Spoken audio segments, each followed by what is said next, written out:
traveler, Paimon. It's been a while. As it happens, there is a letter here for you. One moment. Here. A letter? From who?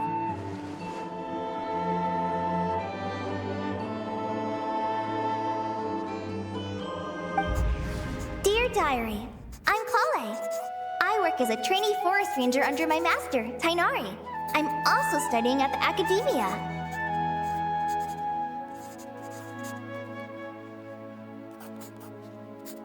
I've been getting better and better at reading lately. Mr. Al-Haytham says that the written word is a crucial medium for exploring the world and understanding oneself. That's why I decided to start this diary.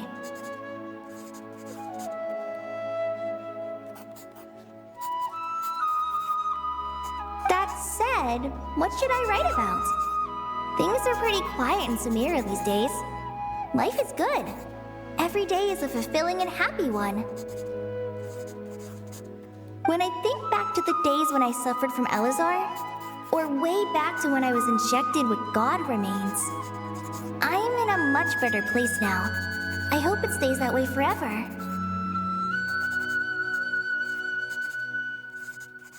I'll leave it there for now. Master said he'll take me shopping in Sumeru City today, which is great, because I've been meaning to visit the toy seller at the Grand Bazaar for a while now. Kale, time to go. Yes, Master! Huh?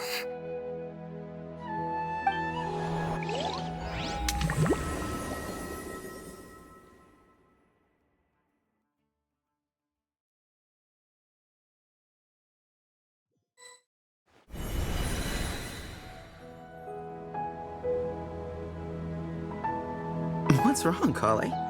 Is there something on my face? No, sorry. I didn't mean to stare. Did Master Tainari send you to pick me up? Master Tainari? What are you talking about? Tainari is the General Mahamatra. He's probably busy arresting criminals in Sumeru City. I mean, if that's what floats your boat, I can introduce you, but...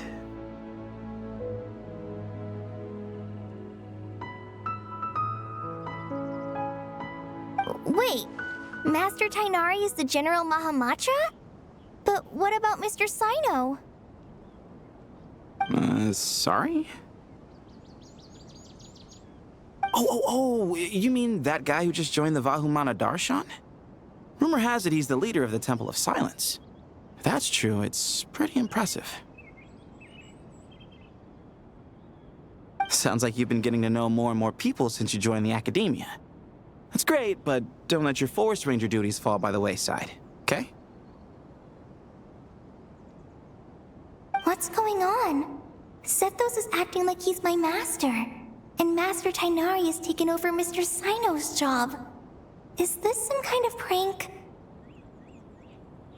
If so, it's a weird choice of prank. But anyway, Sethos doesn't look like he's joking. What is this all about? Hey, you're zoning out again. I'm gonna buy some tools for the Rangers. Why don't you stretch your legs a bit? It's been a while since you last visited the city, right?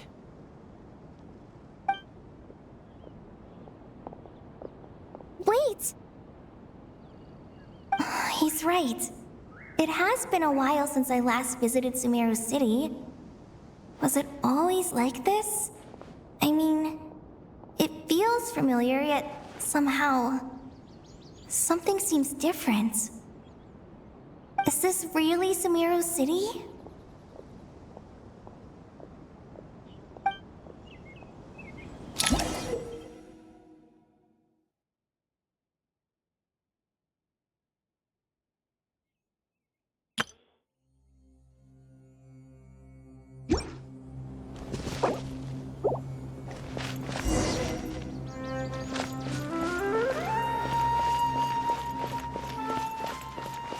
Hey, did you see who just walked by? I think she's that famous merc.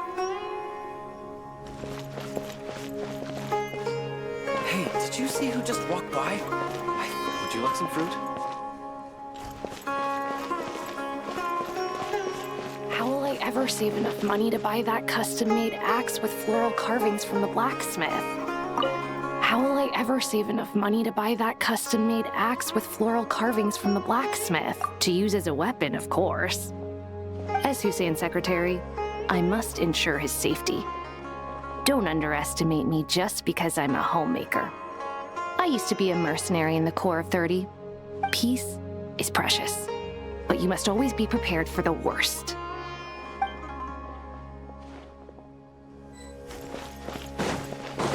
Would you like some fruit? Would you like some fruit? It takes courage to maintain a peaceful life, too. Hello, my name is Hussein. I'm responsible for managing administrative affairs in the Grand Bazaar and Treasure Street on behalf of the Academia. It's always one thing after another. If only everyone was as good-natured as the great merchant Kaveh Bey.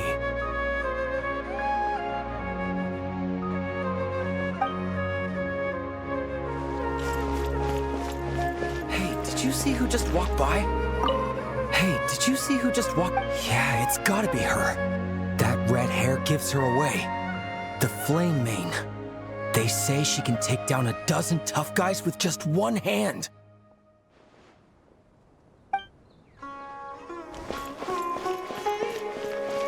Hey, did you see who just walked by? Would you like some fruit? How will I ever save enough money to buy that custom... It takes courage to maintain a peaceful life, too.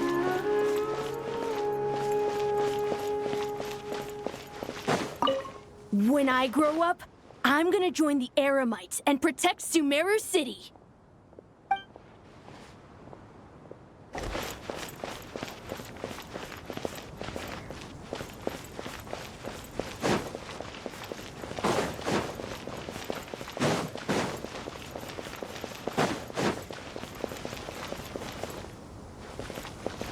I heard that Sage disappears without a trace as soon as he gets off work.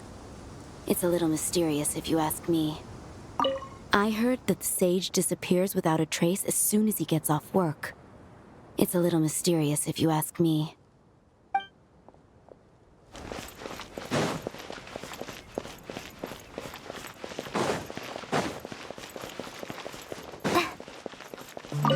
The Grand Sage always used to disappear the moment he got off work, but recently, for whatever reason, he's been seen sifting through records in the House of Dana late into the night.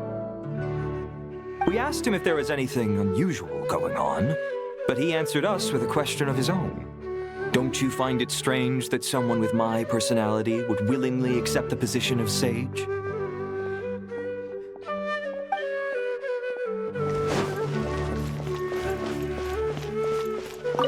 Hey, bud, can I ask you a favor? Is it alright if I borrow your thesis? Don't worry, I'm not gonna copy your work. I just needed... I guess that's okay. But if our theses end up sounding too similar, it's gonna be easy for them to spot. Yeah, trust me, plagiarism's the last thing on my mind. The only reason I ask is it's been really hard to get my hands on any reference material lately. Why don't you go ask the Grand Conservator? Candace should be able to find you what you need. She's super friendly. I'm sure she'll be happy to help. Really? I always assumed she'd be tough to negotiate with. Fair enough. I'll try my luck at the House of Dana later then. Would you like a cup of coffee? Would you like a cup of coffee? The store's been pretty busy lately. Lots of customers have been feeding Ashru, who watches over the shop, and now Ashru's put on quite a lot of weight. Maybe I should put up a sign saying, please don't feed the cat. Students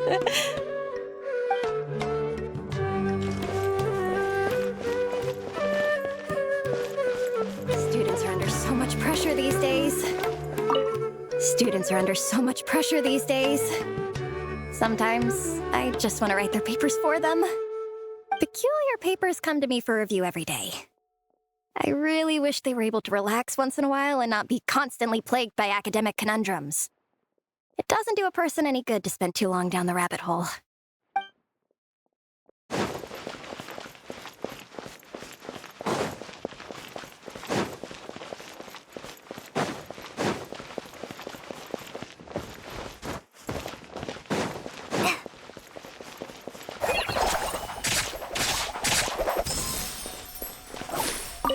Hi, Mr. Sino. What are you thinking about? There's a chapter in King of Invocations where the spirit of someone who died long ago possesses a living man's body. To the outside world, it looks like he's developed a whole new personality. I was just thinking how terrifying that would be for his friends. Imagine waking up one day to find that a friend of yours has suddenly become a different person. Huh? So what got you thinking about that? I don't know, but something feels off. Everything looks fine on the surface, but can human perception really be trusted?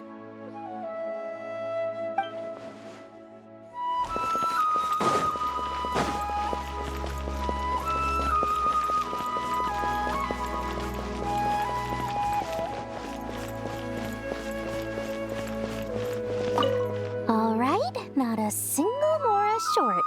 That covers you for this month's rent. What a relief. I was worried the design fees I received this month wouldn't be enough. Well, next time, don't fret. Just let me know and I'll give you a few days' grace. We've known each other long enough for that. Anyway, how are you settling in? I couldn't help but notice that you're staying up late quite often. Yeah. I can't explain it. I just feel more inspired at night. Once I get in the zone, I can race through a whole bunch of drafts, no problem. But what about you? I keep hearing you sighing these days. Is everything okay? Well, it's just... Don't you think this house is a little small? I guess I should be used to it after living here for so many years. But for some reason, I've been feeling claustrophobic recently. I want to move somewhere bigger. Once I've made enough Mora, I'm gonna buy a huge new house. As big as... at least as big as the Palace of Alcazarzaray. That sounds really expensive. True. I'll never be able to afford it on a scribe's salary alone. I need to find another way.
Kaved Bay, did you get a chance to review this month's accounts?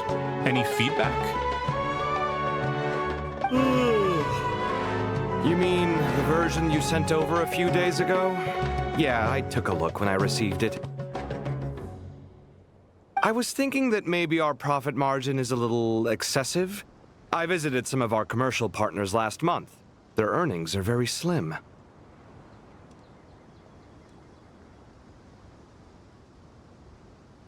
Are you suggesting that we give up some of our profits for them? Well, since we have more than we need, yes. Making money for its own sake is pointless. Don't worry, I've already planned for it, and the numbers look fine. We can adjust the rates starting from next month. Also, about that designer you hired, I've had to revise his proposal 3 times now, but he just doesn't seem to... Let's cut our losses. Pay him his fee and send him on his way. I'd like you to get Layla on this instead. She was Cyrus's student, and she designed the Palace of Alcazarzaray. Seems like a much safer choice.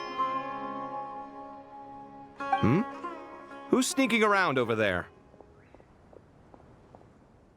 Mr. Cave? Do you recognize this person, sir? Yes, it's all right. We've met. This is Kale, Sethos' trainee. He brought her along the last time I went for drinks with him. What brings you to the city, Kale? Is your master here too? No, this is all wrong! Why is Mr. Cave saying that too? Tainari is my master, not Sethos. This can't be real. I have to ask someone else. There's gotta be someone else out there who still remembers the truth. Hey, wait! Don't run off! How strange. What's gotten into her today? It's like everyone switched places. I guess I'll keep looking around. Would you like... Students are under so much pressure these days. Lots of visitors today, I see. Welcome all. It's been a while. Hey, Rahman. You know that guy who sells face powder on Treasure Street? I haven't seen him around in a while. Any idea what happened to him? Oh, you mean a Hongar? Yeah, he got into a brawl with Shavirme on Treasure Street. He's been banned from setting up shop there for now. Seriously? Oh, well, that's a shame. I was planning to pick out some makeup for you. Oh, don't worry about it. The legendary Flame Mane discussing makeup with the Zubair Theater star dancer. Now there's something you don't see every day.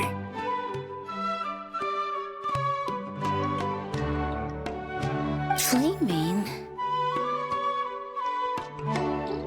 You know, I'm not actually sure when people started calling me that.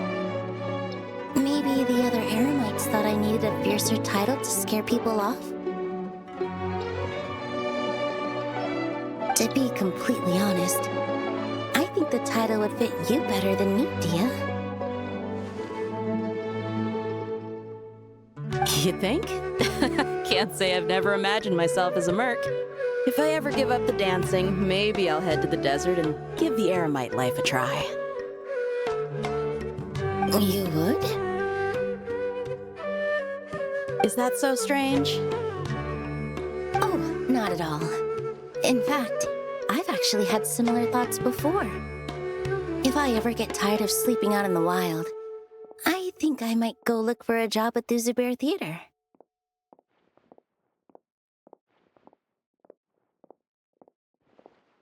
I've adored the Dance of Sub-Zeros ever since the first time I saw you perform it.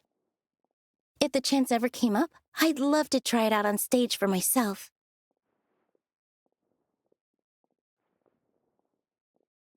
Really? If our manager Sataria heard you say that, she'd hold you to it. Probably grab you by the sleeve and never let you go again. Hey, when that day comes, I'll do your makeup myself. How's that sound? Sure. If the day comes, I'd be honored.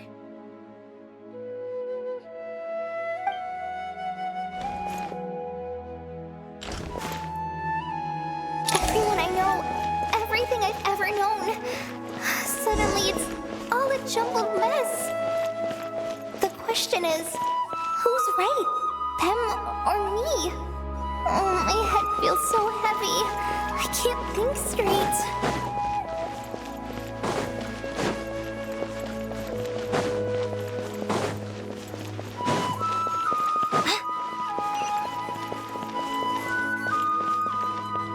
Mahamatra Tainari, we've apprehended the suspect. They say that the fool is prone to blind faith, but the wise man is not immune to it either. Siraj, do you have anything to say in your defense? Tainari, you were the one who turned the sages against me. Just a few words of caution from you was all it took to destroy my research. And now you're trying to stop me again? You should know that mechanical life is the future! We must cast aside our useless flesh and... That's enough. I'm not in the mood to listen to your lunacy. Anyone could tell you how amateur your work is. Karina, Ilias, put him somewhere safely out of the way. Yes, sir. Next on the agenda is... Master? What is it? Wait, did Professor Zahahati send you? She's been encouraging me to take on an apprentice. Might be getting a bit ahead of herself there, though. No, Master! It's me! Kale! Listen to me. Something really weird is going on in Sumeru City. It's like everyone's identities have switched around. You're not the General Mahamatra. You're a forest watcher. Just yesterday, we agreed to come to Sumeru City today to go shopping together and... All right, there's no rush. Let's back up a little. Your name is Kale, correct? Although this is our first meeting, you do seem strangely familiar somehow. Is there anything I can help you with?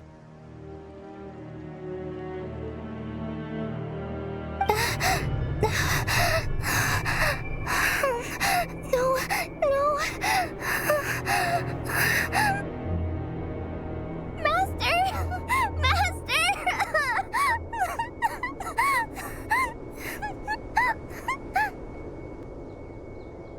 What is it? Huh? Did you have another nightmare? I've told you before, when you're tired, lay down on your back in bed and get some proper sleep. It's much better for you than napping on your front. Poor posture obstructs your breathing, which can lead to all sorts of weird dreams.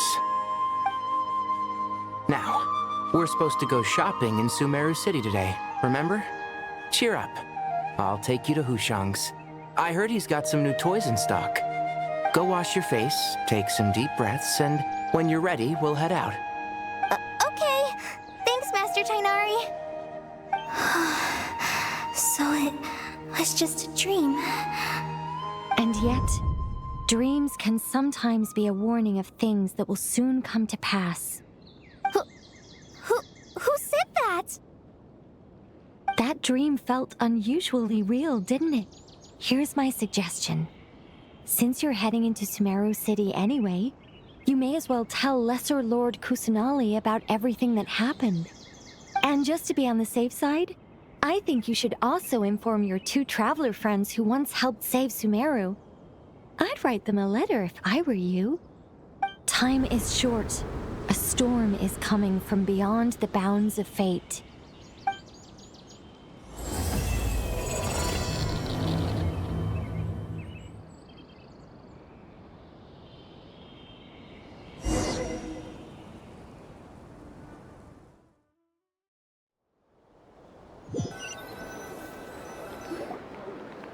What a strange situation. No wonder Kali was in such a rush to write us a letter. Imagine waking up one day to find that everything around you has changed. You might not even recognize Paimon anymore. Whew, that's a scary thought. Let's get to Sumeru and find out what the heck is going on!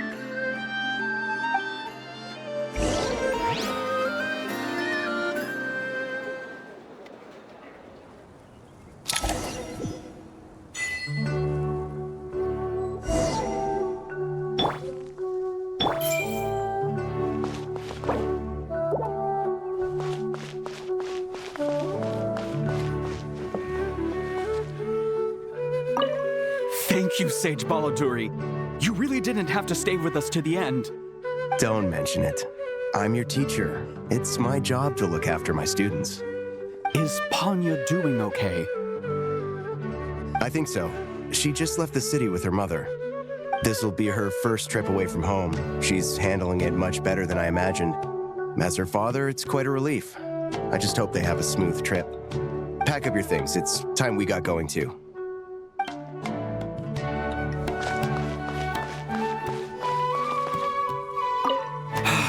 I can't believe I have to move so far away on such short notice. I made an automatic watering device so that my flowers won't wither and die while I'm away from home. Hey, do you think renovation works is the real reason they're moving us to Caravan Rebot? There's a rumor going around that Sumeru City's buildings aren't earthquake-resistant enough. Maybe that's it? All we know for sure is that the order came down from the Dendro Archon herself.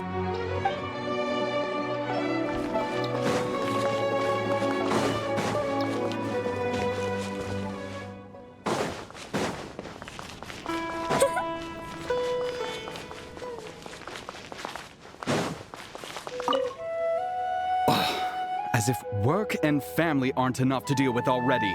Now they're telling us to move to Caravan Rebot because of renovations? I bet it's just some vanity project.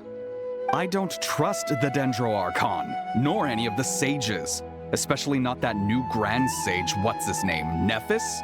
If you ask me, he's the worst of the bunch.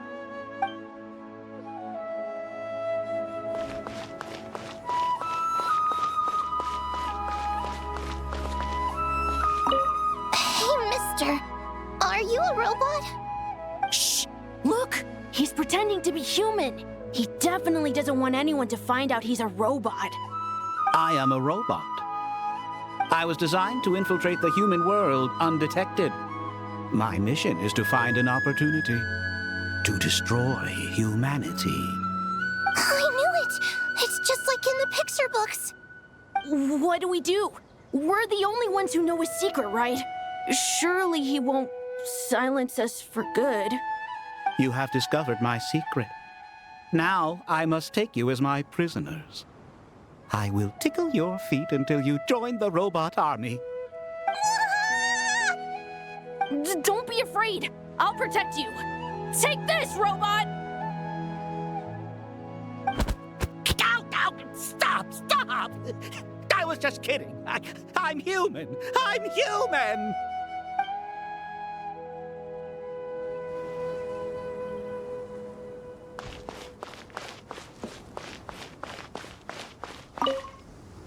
Hey, now's not a good time to visit Sumeru City. We're actually getting ready to move out ourselves.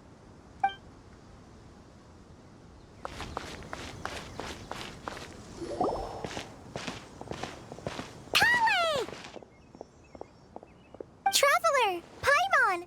Thank goodness! I'm so glad you made it! Of course! We won't let anything happen to you, Kale. So, what's going on in Sumeru City? Looks like lots of people are moving or something. Yeah, I was just gonna say. After I wrote my letter, Master and I went to Sumeru City and told the Dendro Archon everything that I experienced, from start to finish. She was silent at first. It seemed like she was deep in thought. Then the next day, we got told that she was ordering everyone to leave Sumeru City immediately and move to Caravan Rebot. The entire population of the city has to move? Not just Sumeru City.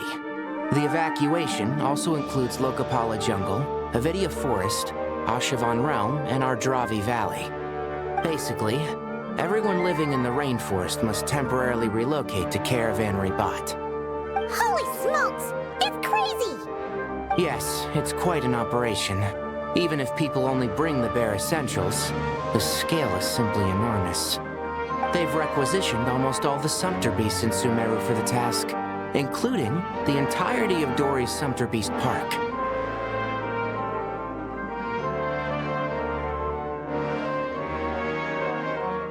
The Dendro Archon said that what Kale experienced was not a dream, but a warning. After our meeting, she immediately summoned the 6 sages to analyze the situation and discuss countermeasures. They concluded that the events seen in the dream are very likely to become a reality, and that an unknown danger is rapidly approaching. Oh, please keep that to yourself. We don't want to cause widespread panic. The official reason they've given is a large-scale renovation of the rainforest ecosystem. People are skeptical, but there haven't been any major incidents. So far, at least. The Dendro Archon seemed really worried when we spoke to her.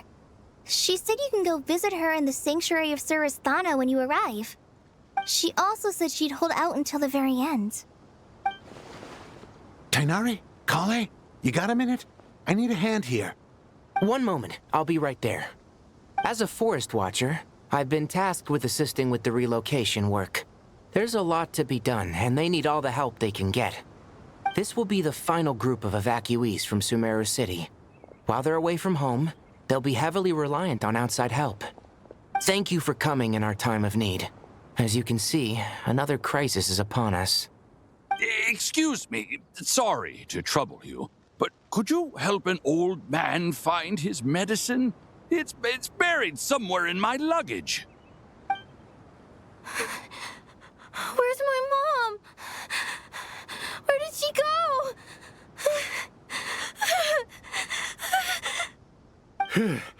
Don't worry, it'll be okay. Those items are worth a small fortune. Make sure you store them somewhere safe. You understand? I bet you thought you'd get away with this in the chaos, huh?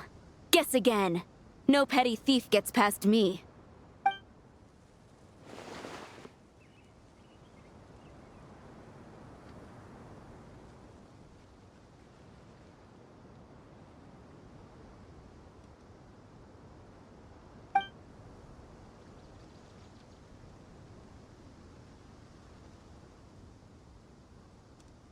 We should go help the evacuees.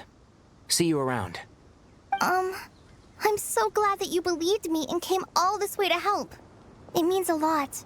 Please stay safe.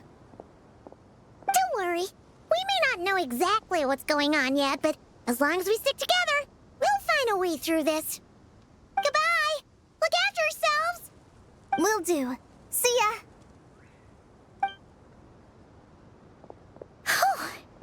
Paimon's not sure how she found the words to comfort Kale because, honestly, she's kind of nervous herself. Let's head to the Sanctuary of Surasthana and see Nahida.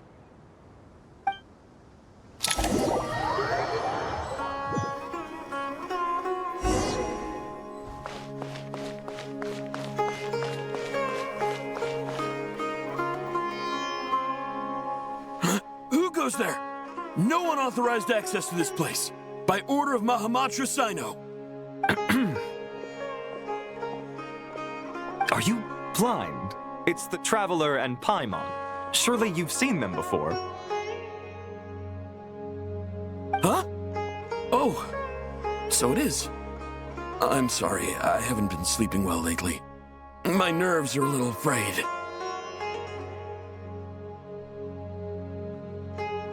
The Dendro Archon is in a very vulnerable state at the moment. Mahamatra Sino is concerned that our enemies might choose this moment to strike, so he's ordered us to strengthen our defenses. Just seeing you two again already puts our minds at ease. Please, enter. I'm sure everyone's expecting you.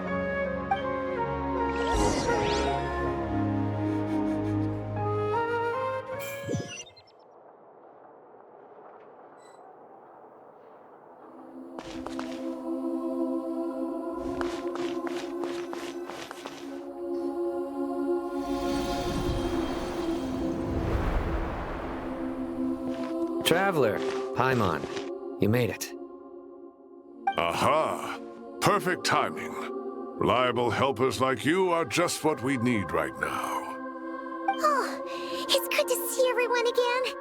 Kale gave us a rough idea of what's going on, but we still have a lot of questions. What kind of danger is Sumeru City in exactly? And how come everyone has to move to Caravan Rebot? At this stage, we can't be certain. We're investigating, but no definitive answers yet. I take it that Kale told you about her strange dream? Yeah. Apparently, everyone in Sumeru City was acting super weird. Even you guys. It was like you'd all switched places. That's right. Kale and Tainari reported the situation to the Dendro Archon. She believes that it wasn't merely a dream, and that whatever it was has something to do with Irminsul. It's a reasonable inference. Only through Irminsul can people's memory and cognition be so significantly modified in such a short time.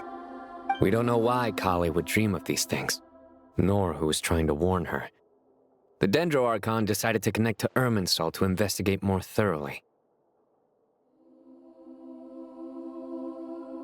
Irminsul is connected directly to the ley lines.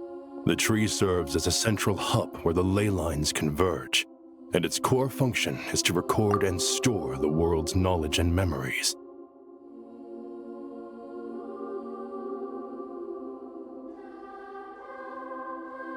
But something has gone awry, severely compromising the performance of this core function. Information is bottlenecking inside Irminsul, hampering the ley line's flow. If this continues, new information will languish unrecorded, with existing records thrown into disarray. In short, the souls of the dead will be stranded, while the living have their sense of reality warped. In the long run, Kale's dream could well become a reality. And that's just the beginning. There's no telling what other nightmares could end up coming true.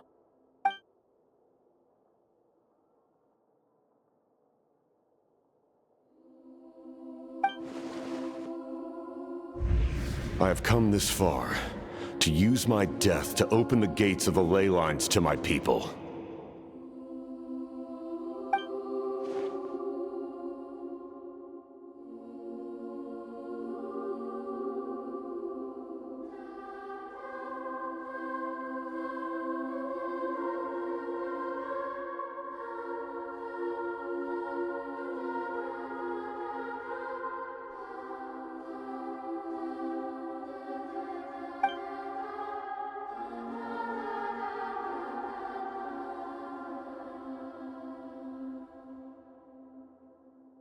Faced with a growing backlog of information, the Dendro Archon decided to connect herself directly to Irminsul and take over the recording and processing function herself.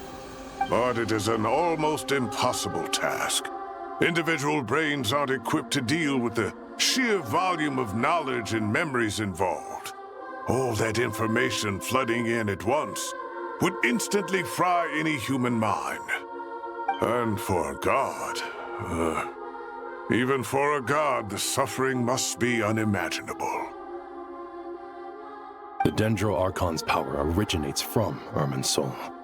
Any issue with the tree itself takes a toll on her to begin with. On top of that, she's subjecting herself to the grueling task of processing all that data. It must be torture for her. And despite all of this, she is somehow finding the strength to investigate the Irminsul situation from within and send us her findings. I finished analyzing the latest data. Looks like our working theory was wrong.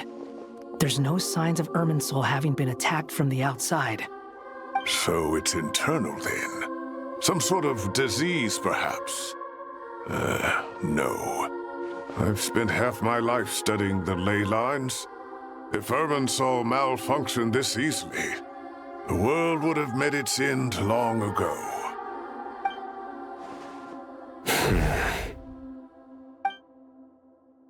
Sino? What is it? Not long ago, I got a tip from the Core of 30. that a large number of unidentified merchant caravans had recently been spotted entering Sumeru through Beta Harbor. At first, I suspected that they might have something to do with all this, so I sent some people to investigate.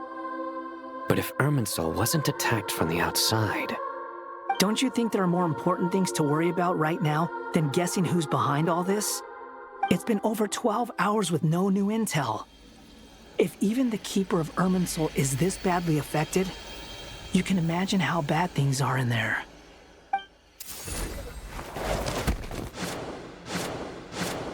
Dendro Archon.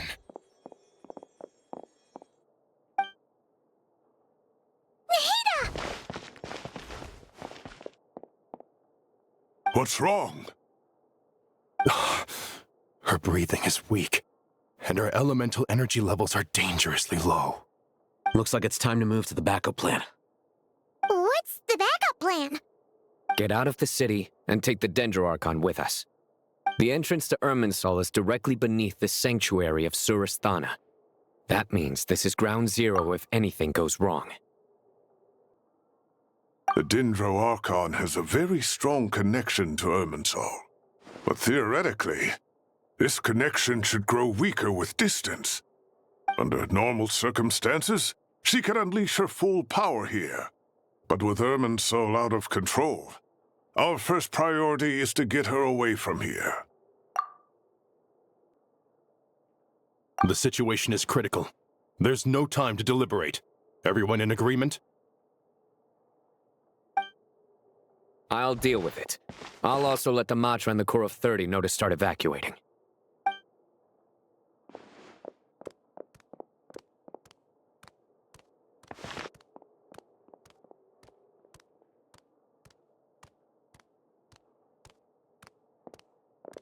Let's go. No sense grieving when there's nothing more we can do. Agreed. We'll be back as soon as this is over.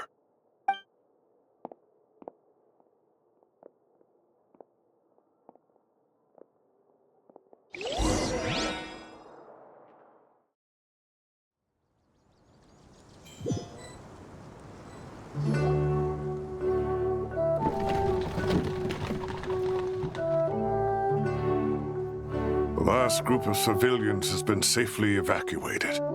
Dendro Archon's carriage will travel with them. Sino and Hat Guy will protect the convoy. With the Dendro Archon in a coma, we've lost our means of investigating the situation. And with Irminsul still deteriorating, we have no choice but to evacuate Sumeru City. Feels as though we're being pushed along by an invisible hand. Stop moaning, Cyrus. We're the teachers here. We should be showing a little more confidence, don't you think? A wise judgment. Let's move out to Caravan Rebot.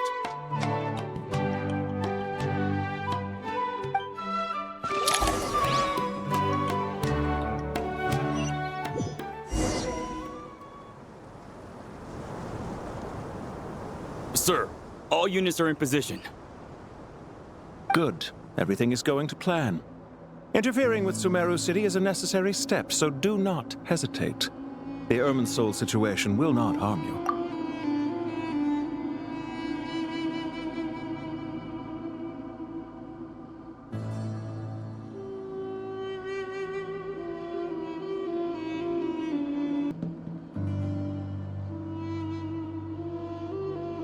We need to speed things up here, too. We don't want to keep our client waiting, do we?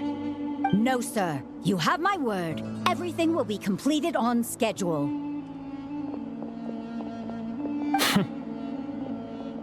They say that fervent ambition attracts the favor of the gods, and with it, a vision.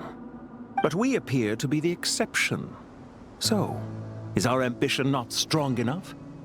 Or does it threaten the very foundations of this world?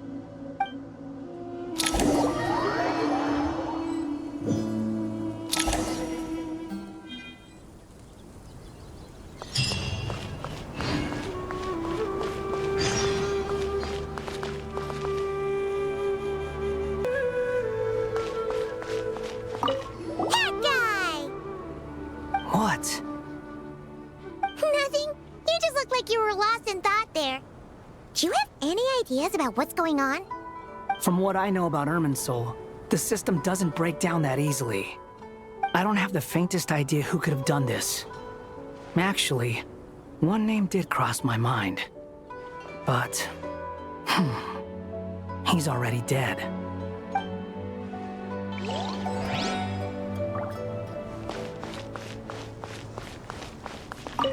So, can I assume that this period of time away won't count as part of the rental period? Maybe we should deduct it from next month's payment. Sure. Great! Wait, why are you suddenly being so reasonable? What's the catch? I'm always reasonable with rental payments. Like the time I refused to let you use that wine you brought home as collateral. That was a perfectly fair request, and you know it! Everyone runs low on funds now and then, don't they? And that bottle of wine wasn't cheap. You ought to be thanking me. Anyway, Sumeru City should be empty by now, right? With no one at home, I've been worried about security. I'm worried about burglars. What would they steal? That new scroll you bought? Ah! I'd almost forgotten about that. Oh, I only went and hung it up in the most conspicuous spot in the house. If anyone breaks in, it'll be the first thing they see. Well, no one but you gave it a second look while it was on display in the shop. I doubt anyone would go out of their way to steal it. You say that? But what if there's a thief out there who shares my aesthetic tastes? Then you can only hope he shares your taste in expensive wine as well. Always worth having some collateral. You!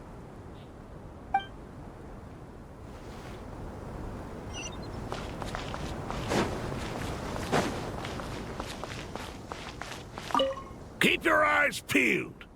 It's down to us to maintain order at this time. This is a direct command from the Mahamata. Everyone stay vigilant. We cannot allow bad actors to take advantage of the chaos.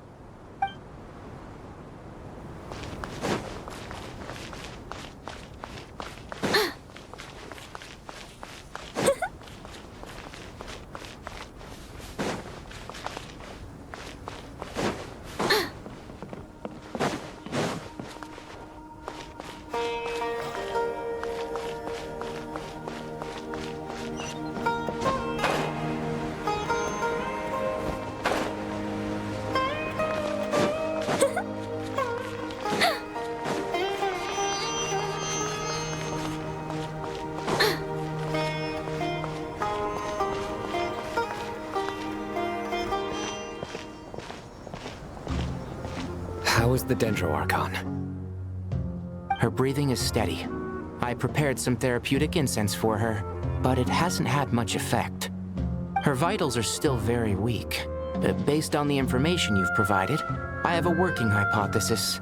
Her condition is partly due to Irminsul's influence, and partly due to a physiological imbalance caused by the rapid depletion of her power. Elemental energy usually flows through the body at a relatively constant rate. The body grows accustomed to this rhythm, so when it's thrown out of balance, physical symptoms will appear. Is this similar to the ley lines? Overloading and withering both directly affect their vitality, potentially causing irreversible damage. Correct. From a biological perspective, if you overexert yourself, you pay the price with your life. The Dendro Archon is not only drained of power, but her life force is at a critically low level. Is there any way to restore her health? I know the ley lines have strong self-healing abilities. As long as any blockages or pollutions are dealt with, they can quickly regain their vitality. But what about people? Well, gods. What's their capacity for self-healing? Before we think about that, there's a bigger predicament to resolve. Restoring the Dendro Archon's power requires us to heal Irminsul first. But that will be extremely difficult without the Dendro Archon's power. Paimon's already getting lost here.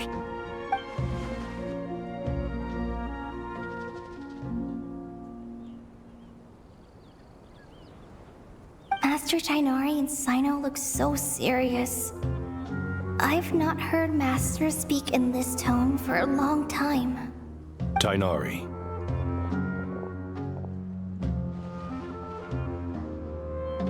Master Nephis, sages.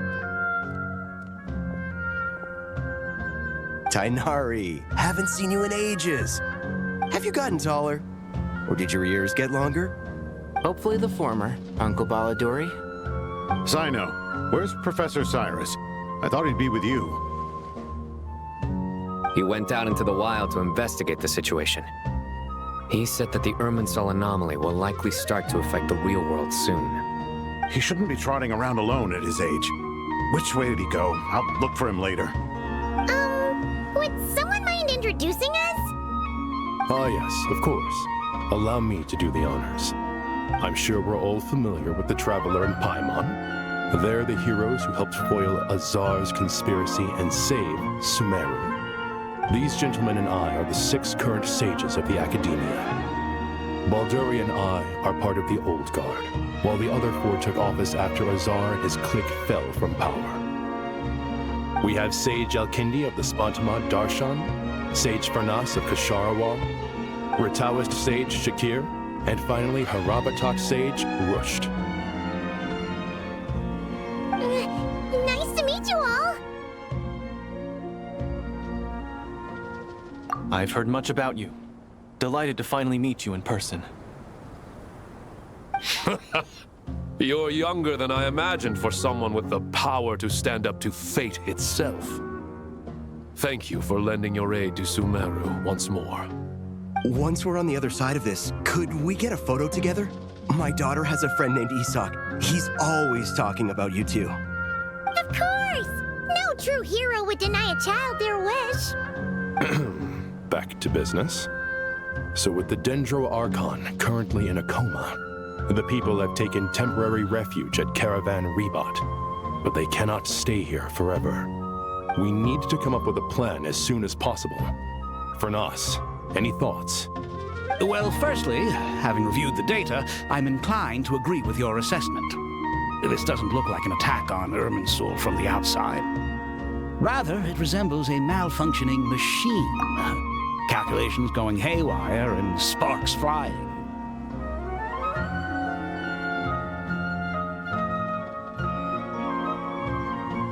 That being said, before we consider how to fix it, we need to understand precisely what has gone wrong. Furthermore, we somehow need to ascertain this without relying on the Dendro Archon's power.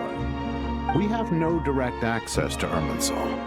However, we might be able to gather the information we need from the ley lines. Study the branches to learn about the trunk, in other words. Wait, is that what Cyrus is up to? No wonder he ran off to research in the wild. Curse, always one step ahead of me, isn't he? I heard that while in the sanctuary of Surasthana, the Dendro Archon had to serve as the central information hub herself.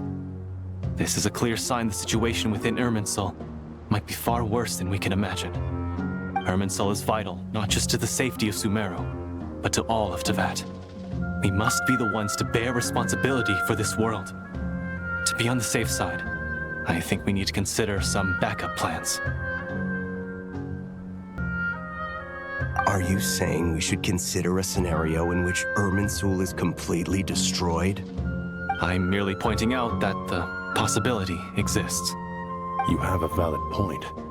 But until worst comes to worst, I believe we should focus our efforts on resolving the Irminsul anomaly and helping it recover. Kale, I understand that you were the first to foresee this crisis. If it's all right, I'd like to talk with you about it in more detail. Of course, but even I don't know how I came to have that dream. If there are no signs of external damage, could it be a stress fracture? Metals tend to suffer from this issue with long-term use, and Irminsul has existed for centuries, after all. It's possible, but surely a stress fracture would be more likely to cause a complete shutdown rather than chaos. Sages, General Mahamatra, sorry to interrupt, but something has come up. What happened? Some citizens didn't believe that Sumeru City was really in any danger. They slipped away and hid during the relocation, intending to return home. How many people are we talking? About a dozen. Sakura found them while on patrol, but they appeared to be suffering from psychosis. For whatever reason, They were trying to kill each other. By the time we arrived, there were only 2 survivors. One was unconscious from their injuries. The other tried to attack us, but was subdued.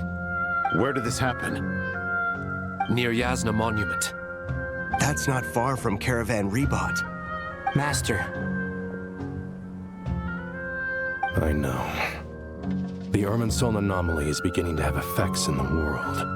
I didn't expect it to spread to Yasna Monument so soon. It almost feels like we're being chased relentlessly, with no time to catch our breath. Sir Cyrus said the same thing. He sent me back to report in, while he continues investigating. I'll go join him. Count me in too. Don't let my age fool you. I can still fend for myself. Very well. Meanwhile, the rest of us will continue discussing our next steps. Get back soon. Take care of yourselves. It's getting dangerous out there.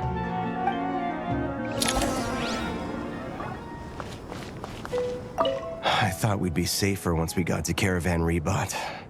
If the Irminsul anomaly's sphere of influence continues to expand, our only option will be to move into the desert. To Aru Village? We should check if they can accommodate so many people. Essential supplies will also become an issue.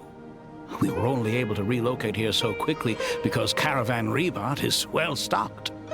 If we move to the desert, we'll need to carefully calculate how much food and water to bring.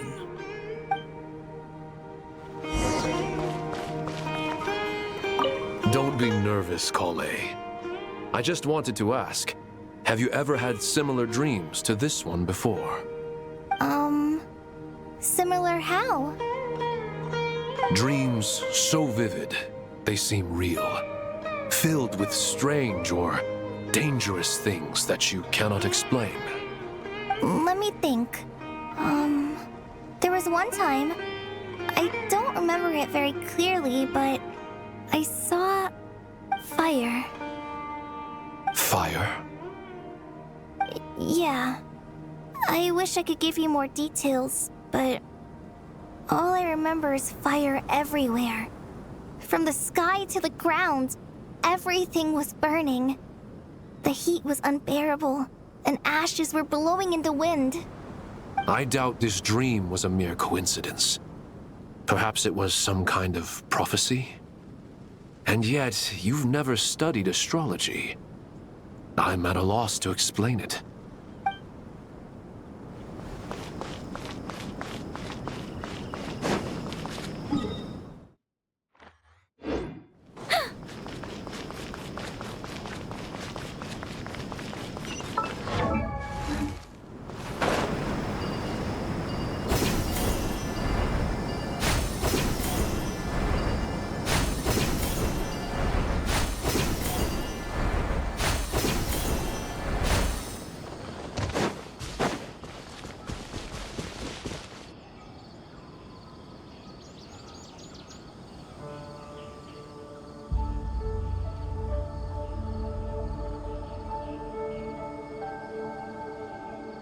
Please, don't go any further.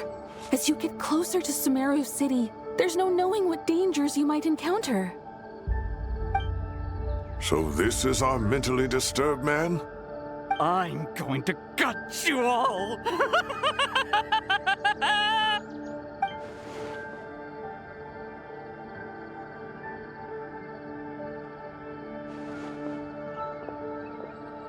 Cyrus, you didn't even bring a single guard? Do you think you're some sort of warrior? It's fine. Come here and look at this. Oh, it's...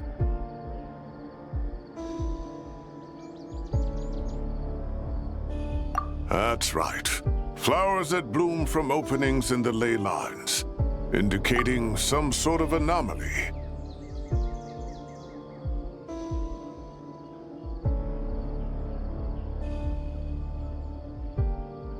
I don't believe I've ever seen a color like this before. Did you discover it nearby? Not just here. Way over there, too. They're everywhere. There's even more in that direction. How did you ascertain the situation further ahead? Didn't you just say that we can't go beyond this point? Yes. This area is relatively safe so far, but if you continue forward, delusions will start afflicting your mind. However, some vision-bearing mercenaries were able to maintain their sanity a little better. They're the ones who brought back news from further afield. Sino, do you remember the class I taught on dissecting ley line blossoms? I do, Professor.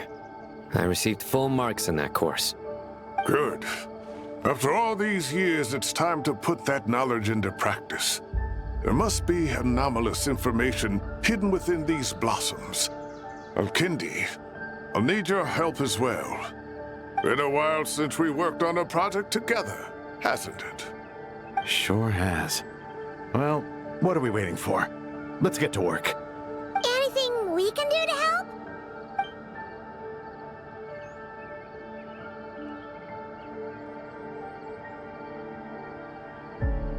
Will you need my help? All right, well, don't go too far. There's too many unknowns at this stage. Let's regroup at Caravan Rebot later. Don't worry if you don't show up. I'll come and find you.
That should be the heart of Oasis.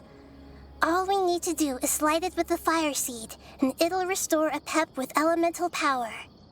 The damage it suffered internally will also slowly begin to heal.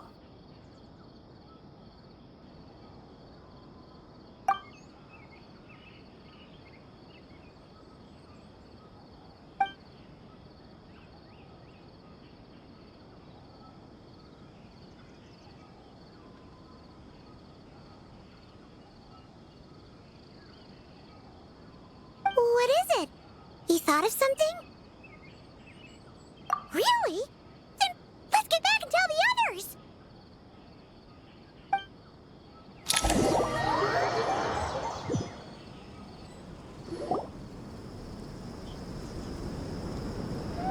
Whew. Glad to see you've returned safe and sound. Any longer and we would have gone out looking for you. Well, this is a nice surprise. Paimon sure feels better with everyone we know here. We've made some progress, so let's start by giving you and Paimon a quick update. By dissecting the ley line's blossoms, we've been able to deduce that although Irminsul is experiencing an anomaly, it has not completely rejected access from the outside. The Dendro Archon has the power to connect to Irminsul, but there's also another way. I assume you recall the devices everyone was wearing when you first arrived in Sumeru? Devices? Oh, wait. You mean... The Akasha terminals? That's right. Of course! It's been so long, Paimon almost forgot all about the Akasha. Wasn't it shut down, though? Yes, but although the system isn't currently operational, the technological infrastructure is all still there. And it turns out that a certain someone gets so bored at work that he's actually read through every single one of the instruction manuals. No prizes for guessing who that was. If praising others is that embarrassing for you, you can simply spare yourself the ordeal. As much as it pains me to say anything nice about him, there's no denying his intelligence. He rarely forgets anything he's read. The Akasha is exactly what Sumeru needs at this moment. Between us, we should have all the knowledge and expertise we need to get it up and running again. But if I recall correctly, doesn't the Akasha need a gnosis to function? That's exactly right. The Akasha relies on the Gnosis as a power source, and in its absence, we'll need to find an alternative. To tackle this problem, it looks like we'll be relocating once again. Mainly to the Temple of Silence. Ring any bells? It's the only major institution in Sumeru dedicated to preserving the knowledge of King Deshret's civilization. You might find the answers you're looking for hiding there. I agree. There's a good chance. Master Nephis and the other sages have discussed it. As the chaos from Irminsul continues to spread, Caravan Rebot won't be a safe haven for much longer. We have to move into the desert next. The scholars and sages will head to the Temple of Silence, while the civilian population seeks refuge in Aru village. The Eremites will keep everyone safe during the journey, and Candace will be there to receive us at the village. This leaves us just one thing to worry about. The Dendro Archon. She's very weak. We can't afford to wait until Irminsul is fixed. There has to be another way to help her. Huh. Well, luckily, the Traveler had a eureka moment while we were out investigating. Really? Wow, nice one, Traveler. Let's hear it. What say our Amorta experts? Theoretically, it's feasible. From what you're saying, although elemental life and elemental energy have their differences, the Dendro Archon has explicitly stated that she can imitate the power of the former. In which case, as long as Apep is willing, she should be able to convert her own power into a form that the Archon can use. It wouldn't be difficult for her at all. The only problem is convincing her to help. Yeah! Even though she wasn't exactly friendly the last time we met, she didn't refuse to talk with us. When she realizes the danger that Nahida is in, surely she won't turn a blind eye to it. Well, hopefully not. Either way, we're not exactly spoiled for choice here. Hey, it's better than having no options at all. I agree. Without Irminsul's aid, the legendary Dendro Dragon Apep may well be the only living thing in Sumeru who can help our Archon recover her power. There's no time to lose. I'll bring this proposal to Master right away. If he and the other sages agree, we'll split into 3 teams. The academics will go to the Temple of Silence to look for a solution to the Akasha problem. The Eremites will escort the civilians safely to Aru village, and the Traveler and Paimon will take the Dendro Archon to see Apep. There's still a long road ahead, and no knowing if we'll make it. But at least we have a direction now. I'll take it over floundering around in confusion. If there are no objections, then let's proceed. But before we adjourn, I would like to leave you all with some parting words. No matter the distance between us, there will always be an invisible force tying us together. May the bonds forged in the past shine bright like stars and open a new path before our feet. Huh. Is that from King of Invocations? No. This one's from King of Invocations, the sequel. What's the difference? The sequel's much cooler. Couldn't agree more. Well, it was very apropos. Once this is all over, I'll give everyone a copy of King of Invocations and the sequel to show my gratitude. Come on, let's get moving.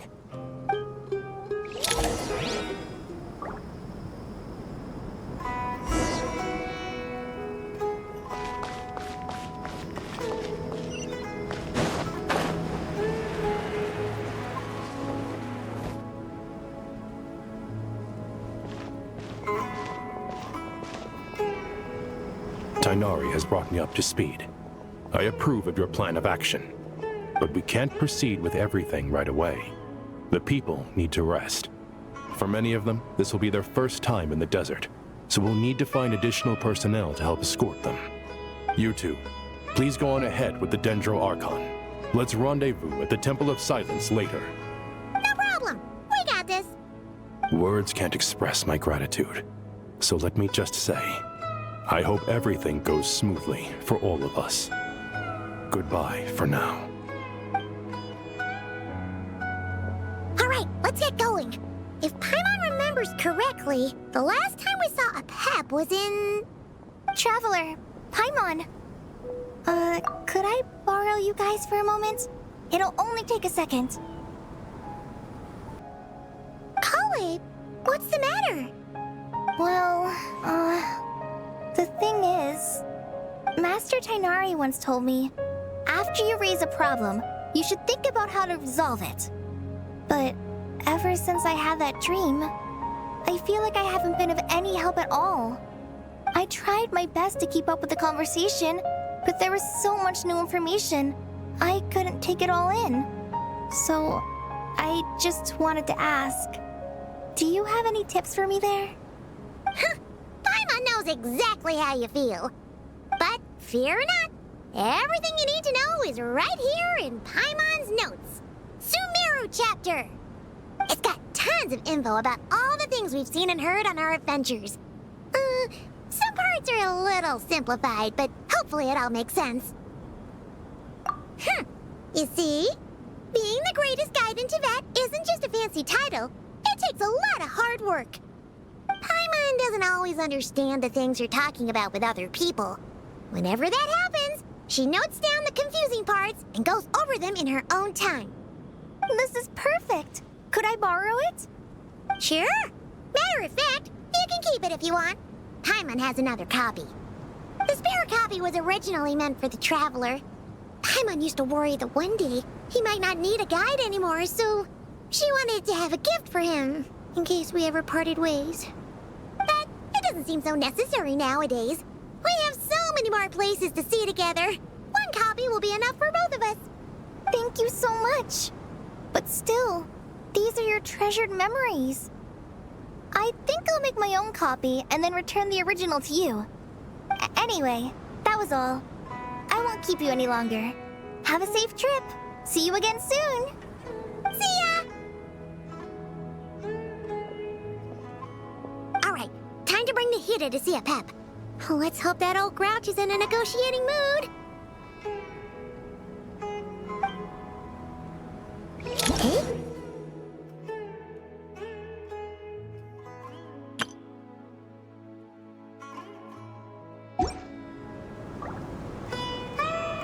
Actually, never mind. In a Pep size, Nervalet's probably one of those dragons who's grown too close to humankind. They might end up fighting for all we know.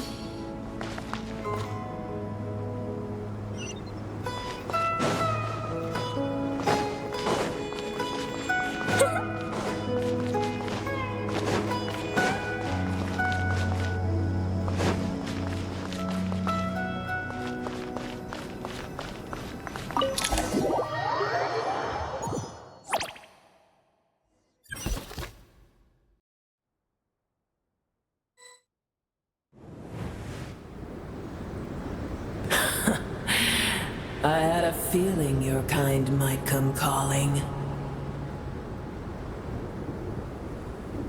The ley lines are in disarray. Something has gone wrong with Irminsul, yes.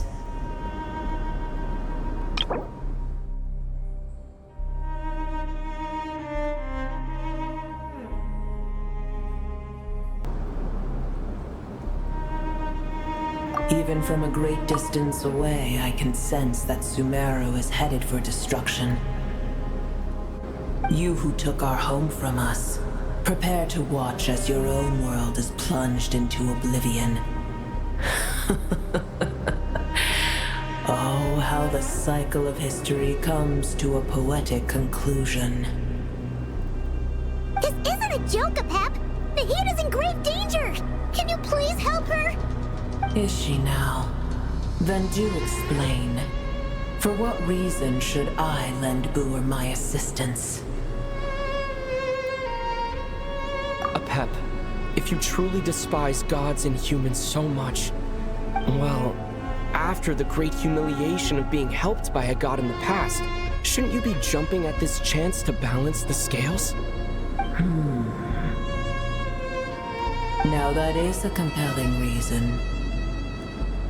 When El Ahmar plotted against me and I was tortured by forbidden knowledge, it was Booer who saved me from agony.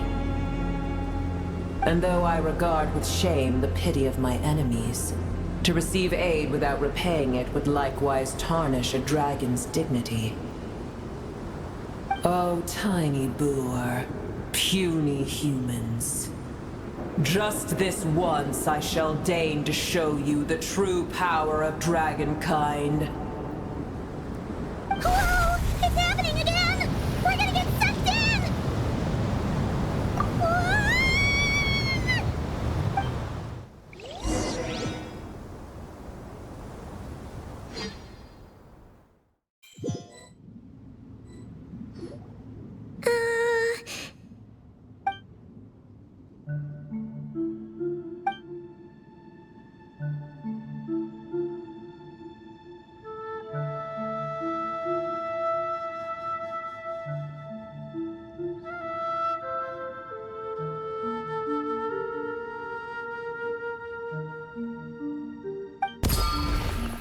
It is done.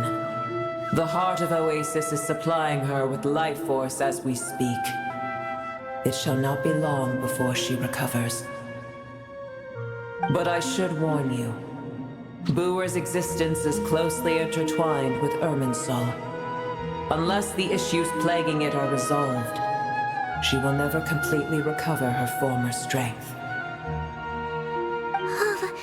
Thank you. Spare me your words of gratitude.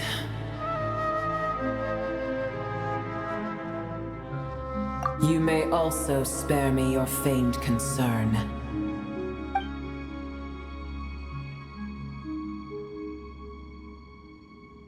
A dragon's sovereign's power is far greater than you can imagine.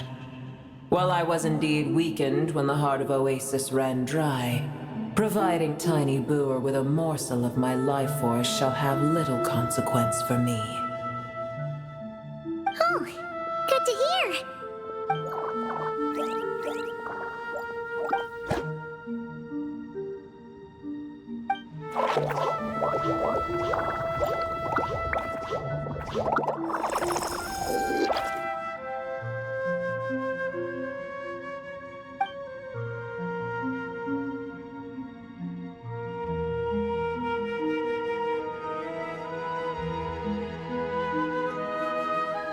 Ever held in high favor, I see. Oh, well, you know. The compliment was sincere. Simply accept it.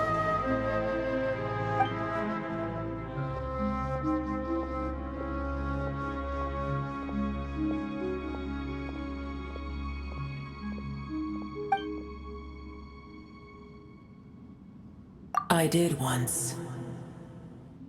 That tree was not planted by the heavenly principles. Irminsul existed before they ever arrived in Teyvat. What?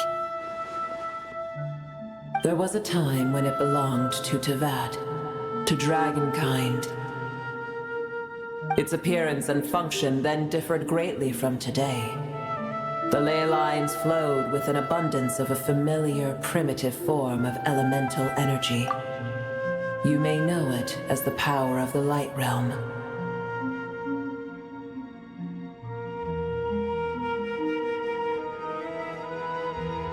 The heavenly principles usurped and refashioned Irminsul, made it serve humanity, and used it to anchor the fate of the world.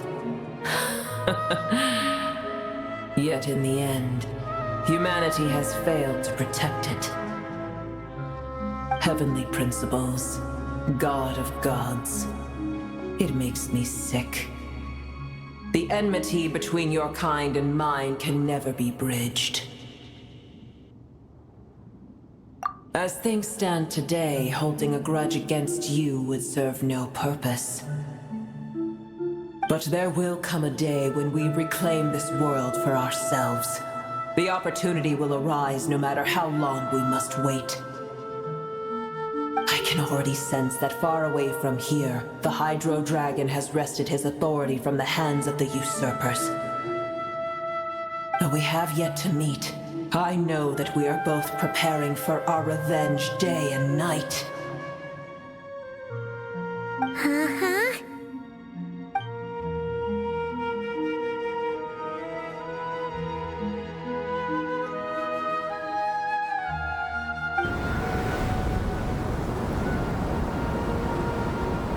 I hear a great disturbance out there. Huh? What is it? Sandstorms come. The Jinn. I see. Another calamity approaches. You both seem restless. Let us part ways here.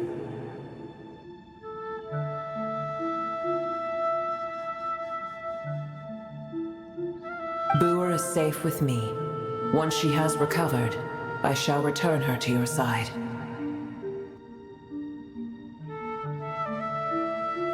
Oh, thanks again. Take care, all right? I told you already I have no need of your feigned concern.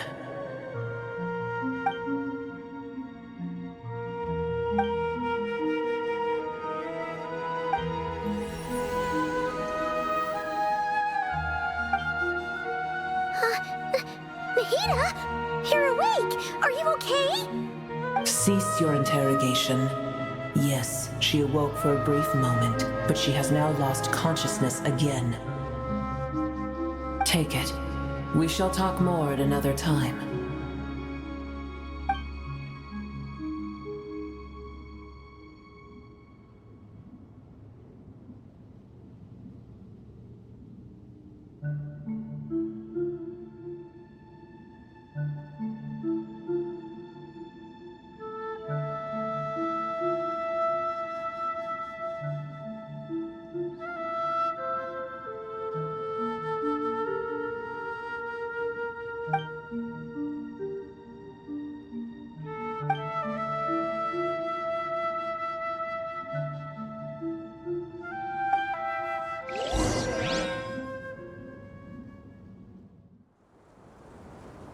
Where the heck are we? Did you just dump us in the middle of nowhere?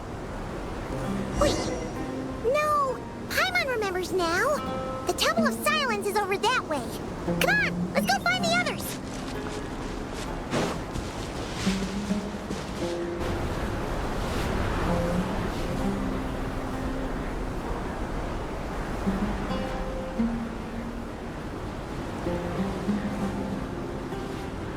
There's no need for everyone to stay here.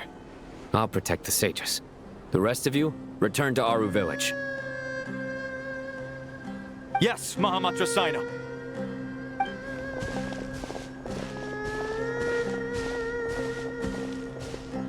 Sino! What's going on? You're back. How is the Dendro Archon?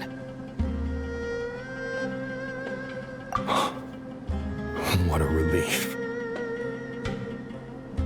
It's the Jinn. Countless Jinn have stirred up violent sandstorms across the desert, blocking our path to the Temple of Silence.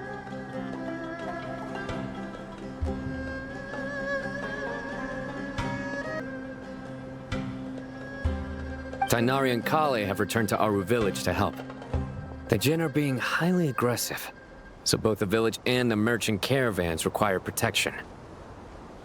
It's just one thing after another.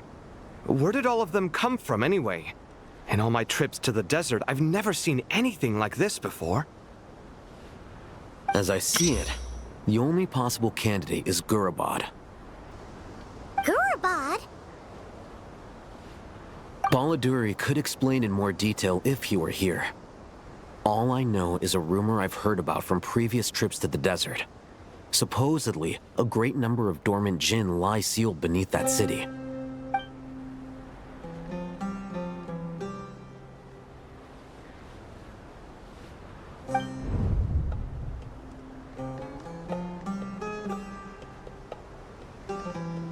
Gurabad is, for me, a fated land. I must therefore return back to this city, where my destiny awaits me still. My master, I am sorry that I couldn't stay by your side for long, and that I could not have more time to get familiar with you.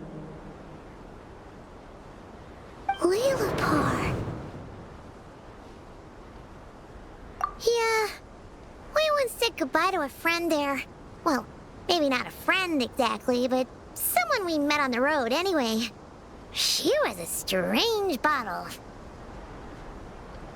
If we can find a way to wake her up, maybe she can help solve the situation in Gurbad. Well, be careful. You may find there's more than just the Jinn to worry about. You mean there are other dangers in Gurabad? It's a sensible assumption to make. The moment we arrived in Caravan Rebad, the Irminsul anomaly started spreading in that direction. Now we've moved to the desert, and suddenly we're plagued by Jinn and sandstorms. To call it a coincidence would be a stretch. Don't worry, we've gotten a lot stronger since our last stint in Sumeru.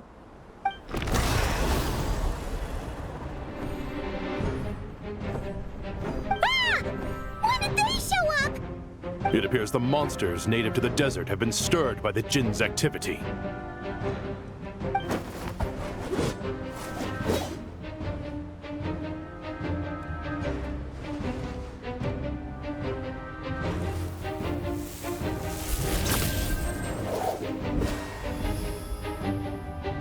You should get going. We'll take care of things here.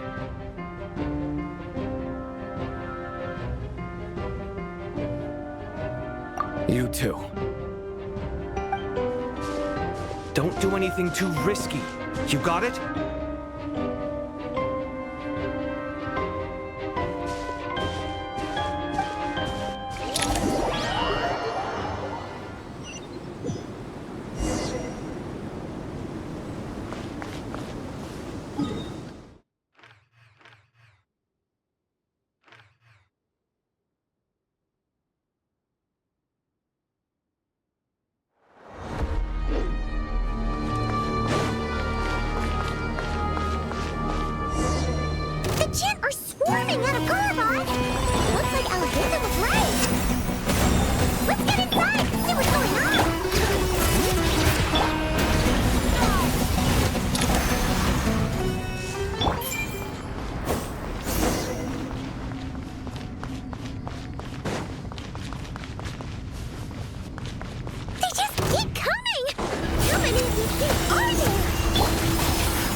That's the thing wrecking Gurabad and setting all those dangerous Jinn free!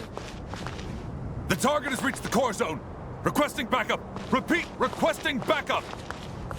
Backup en route! Stop him at all costs!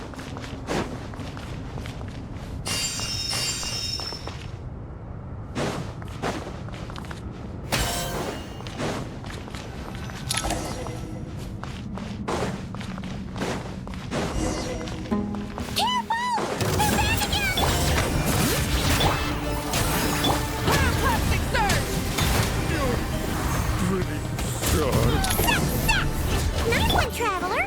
Let's keep going!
It seems my subordinates failed to stop you in your tracks.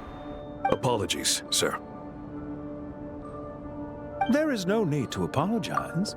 You did well to hold your ground against such a powerful adversary for as long as you did. I must commend your courage and perseverance. So, you're in charge here, huh? First the problems with Irminsul, now this mess in Gurabad? Are you the ones responsible for all this? I'm afraid I cannot answer that. I assume you aren't naive enough to expect answers from an enemy.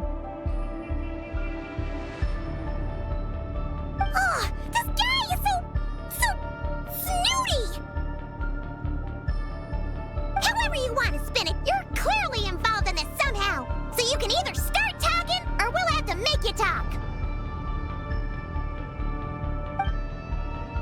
Let's get him!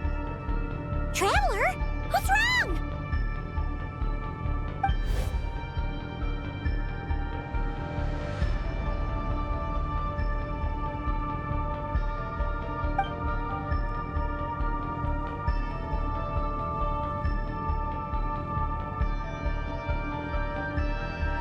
You're remarkably calm.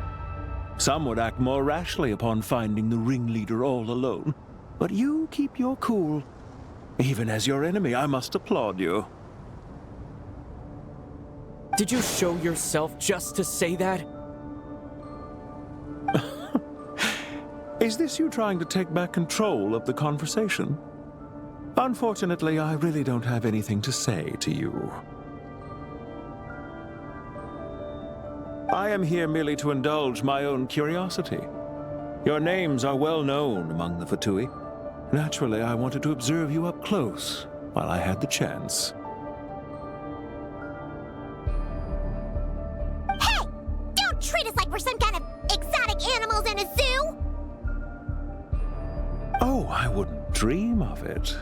You seem rather predisposed to misunderstand me. I'm quite aware that you are both heroes of great renown. You have resolved crises in many nations and won countless allies along the way. I've been following your adventures with great admiration.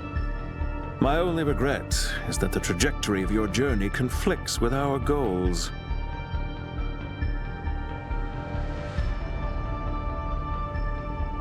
What do you mean, admiration? Sorry, but that sounds pretty weird coming from you. I don't see why. We may happen to occupy opposing sides, but there is no cause for deep-seated enmity between us. To respect one's enemy is to respect oneself. Well, now that you're observing us up close, what do you see? I've observed as keenly as I can. Yet, while I endeavor to understand, your true strength remains a mystery to me. Violence is not my area of expertise either, so, you see, I would much rather converse with you like this than determine a victor with the edge of a blade.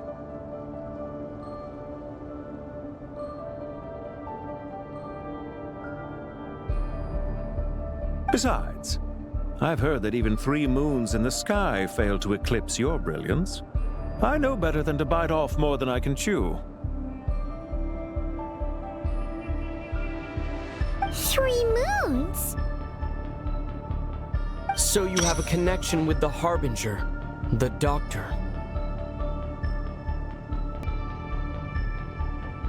Well deduced. Our commander, Dottore, died in Nodcry, but there are things that do not end with his departure. We must...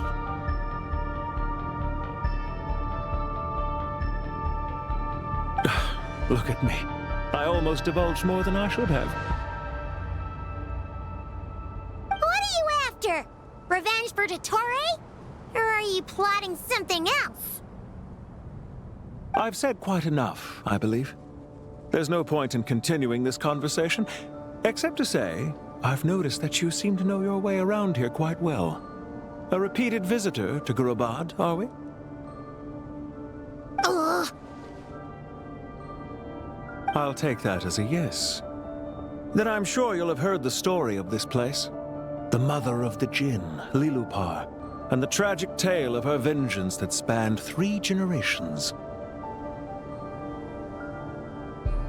It was right here that Lilupar once helped the wise to ascend to the throne.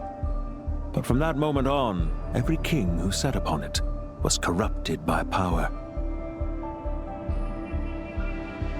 These degenerate rulers lost control over their nation, and with it, the right to occupy that exalted seat. What are you trying to say? I once admired you for your adventures. That is the earnest truth. But it appears to me that your journey serves ultimately to uphold the rules of this world. Are these rules truly just? Does the heavenly principles rule with wisdom or folly? And how can we be sure that the 7 who wield authority over the world will not be corrupted?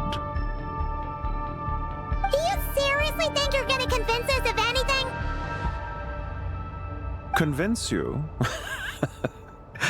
I'm sure my commander already tried that.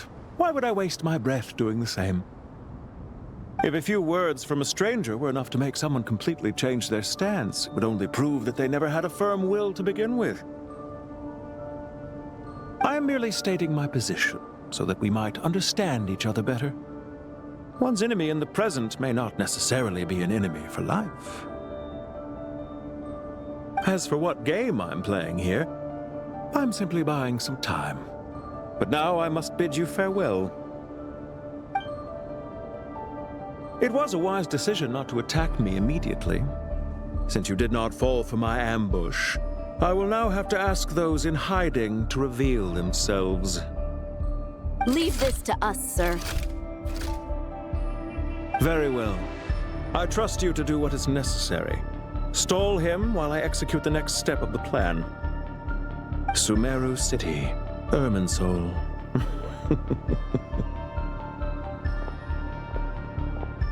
Hey! Stop right there! Don't you dare leave without explaining yourself! All units, stop them! Protect the commander! Did you hear that? He mentioned Cincos City and Irminsul!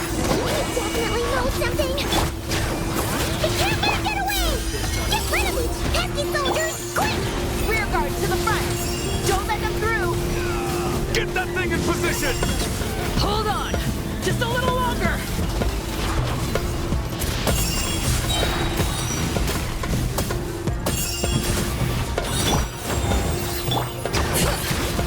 Let the mountain veins boil! Fulfill our pact!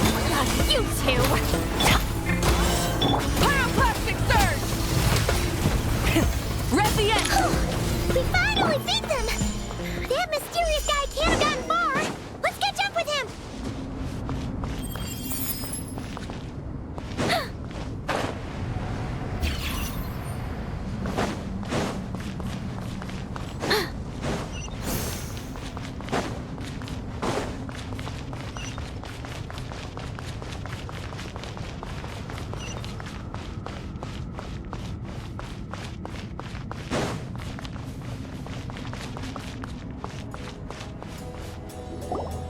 Found him! Over here! You're very persistent. Hey, you! Stop running and explain yourself! What are you trying to...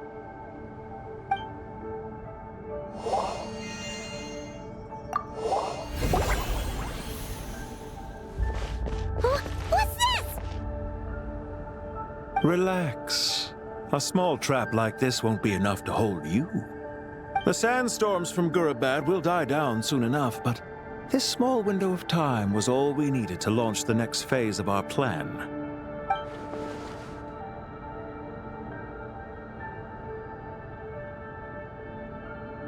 Don't be discouraged. I knew that someone would come here eventually, so I planned ahead. Where to chat with you, which door to exit from, even which mechanism to wait by for you. I thought through every detail. You, meanwhile, know nothing of who I am. So far, you've only heard my voice, and for all you know, it may not even be real. But not to worry. This is only our first meeting. It shan't be our last. Just answer me one last question. Why do you continue to follow Dottore? He has conducted countless cruel experiments, even on his subordinates. Follow isn't quite the right word. Let's just say even those you see as villains have their friends, even if they aren't the most sincere of friendships. When any set of rules is established, there will be those who benefit and those who lose out. People will do anything to justify what they have gained or escape from the hardship imposed upon them. Neither he nor I are tolerated by the rules of this world. We were both searching for a new order. Our ideas of the final form that should take may have differed, but our journeys took a shared path. Goodbye, Traveler and Paimon. I wish you a timely escape, albeit not too soon. I will need a little more time to prepare, after all. Hey! Come back! Wait, this dark wall. We've seen these on our adventures before. It swallows people up! Oh, I'm sorry. She shouldn't have jumped the gun! Oh, okay. He may have fooled us this time, but we'll get him back!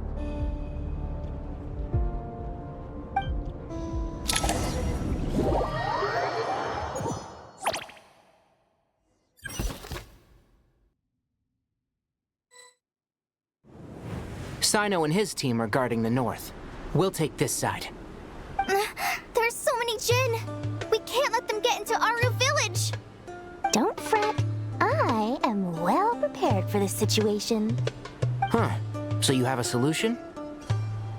Perhaps you're unaware that I have a trusty genie partner of my own, Plumpy. If I send her to negotiate with the others, this whole thing will be resolved before you can say Mora. Off you go, Plumpy!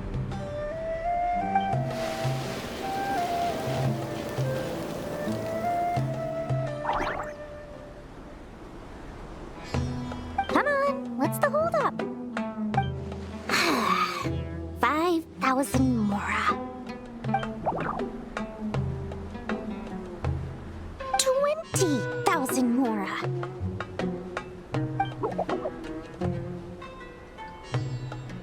100,000 Mora. Final offer.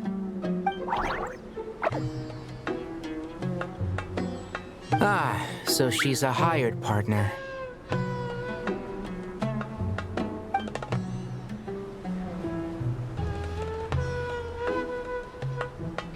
Hired partners are reliable too. Plumpy here is a highly skilled negotiator. You'll see. Just a few words from her and...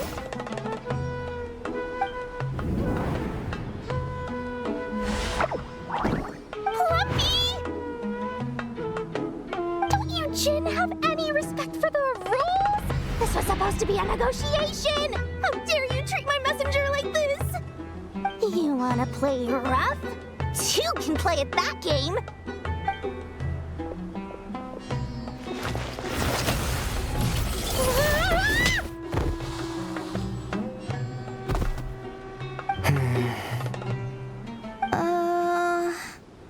Looks like it's up to us now.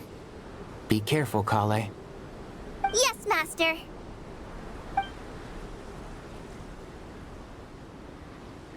What happened? How did I pass out? Never mind. Maybe it's time for revenge.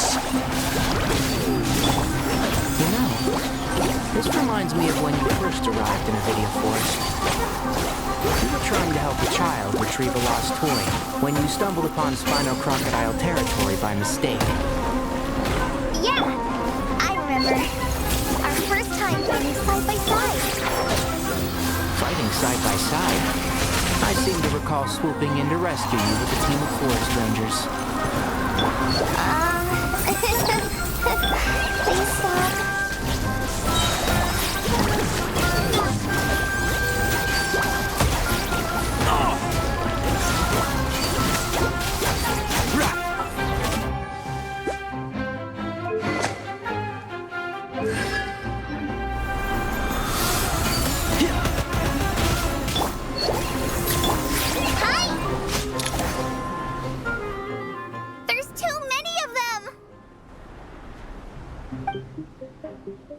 can't believe I used 12 rare items in one battle.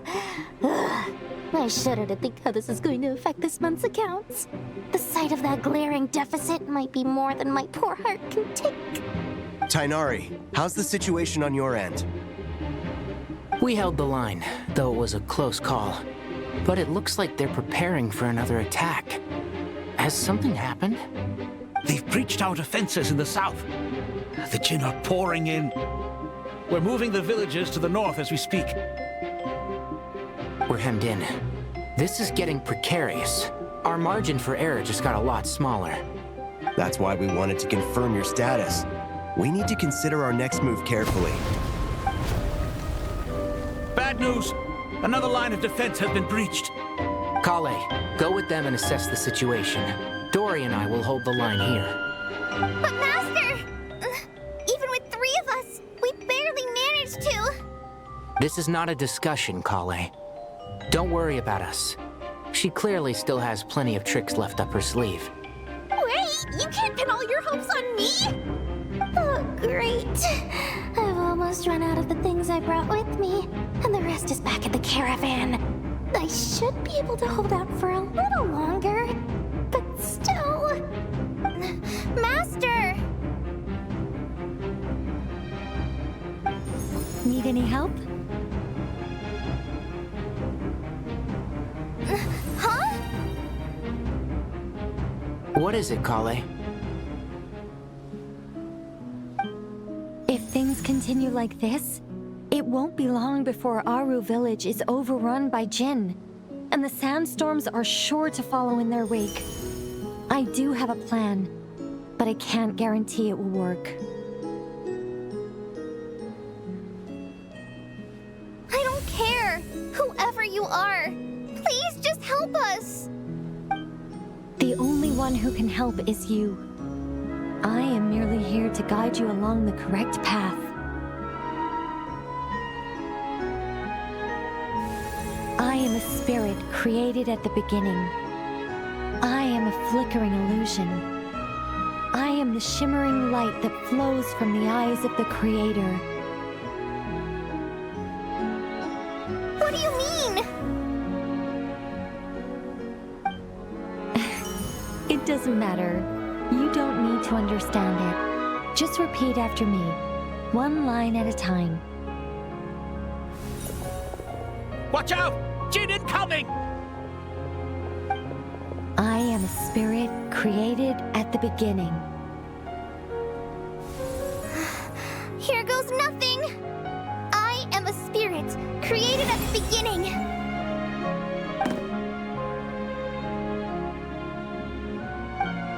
I am a flickering illusion.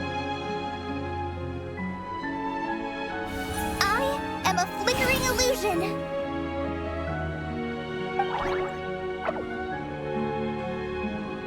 What's wrong, Plumpy? I've never seen you so agitated before. But how do you... Do you know what Kale is reciting?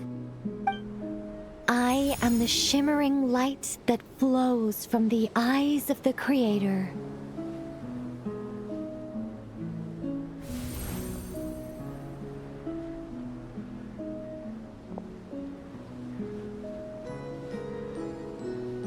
I am the shimmering light that flows from the eyes of the Creator!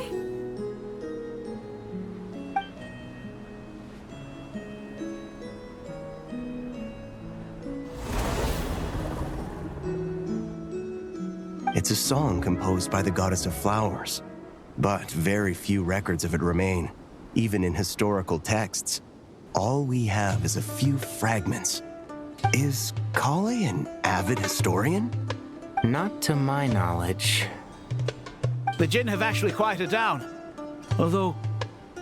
No, it's more than that. It looks like they're showing... submission. Clearly, the songs left by the goddess of flowers have a soothing effect on them. At the very least, they're much calmer now. Really? Oh, let me try. I am a spirit created at the beginning.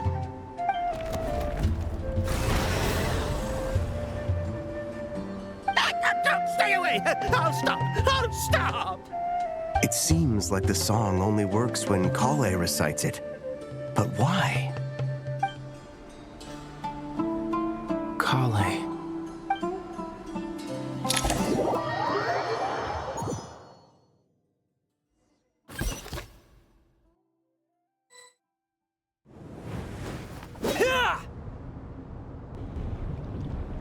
Any luck?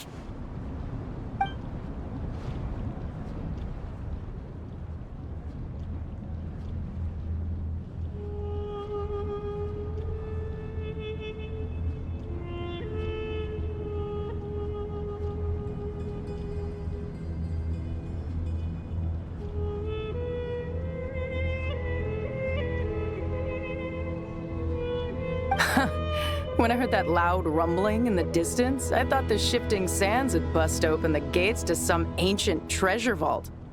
Turns out it was just you guys. Huh? Wait, that sounds like...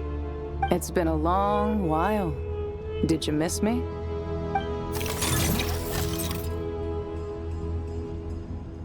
Jet! Ben!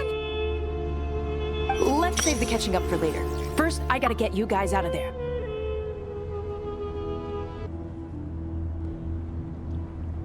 This should be the right mechanism. Ben, can you handle it?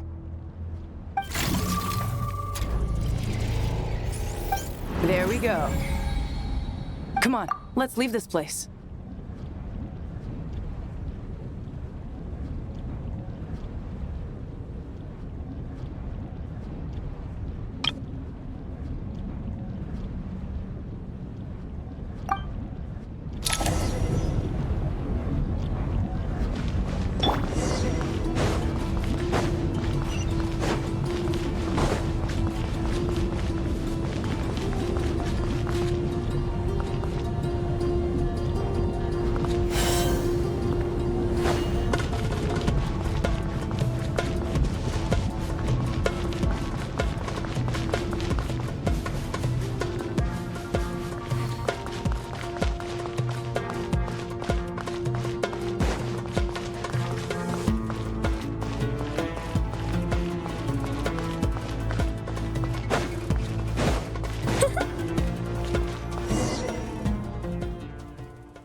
Fatui sure made themselves scarce. It's like they were never here. The Fatui? They came to the desert again? Yep. No idea what they're planning this time. They were being very coy about it. How have you been, Jet? Well, since we last met, I've started my own band of mercs. We've actually made quite a name for ourselves. Oh, yeah. On a slightly different note, I have some good news. I finally took care of Masairo. Not much to write home about. It was just another day. Found his hideout. Dragged him out of his cozy little bed. He tried to talk me into seeing his point of view, as usual. But I'm way past that by now. There was nothing he could say to save his life. What about you guys? Bet you've forgotten all about me and Ben, huh? Of course not! We're super duper best friends! Wow. Sounds like I should make time to visit some other nations too. Anyway, what brings you to Gurubad? Oh, right. I almost forgot. We're here to look for Lilupar. Oh, that bottle? Yeah! We need her power to calm the Jinn and stop the sandstorms. Here's hoping we actually manage to find her, after all the trouble we've been through. Surely, with everything's been going on in Gurubad, she must have woken up, right? Only one way to find out.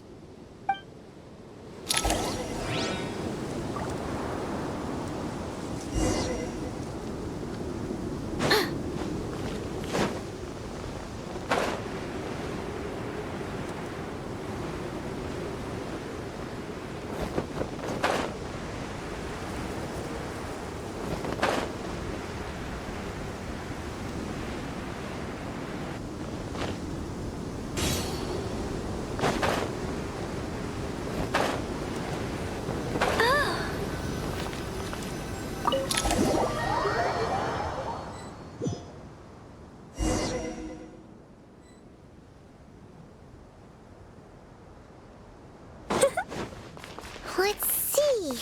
She should be around here somewhere. Aha! Found her!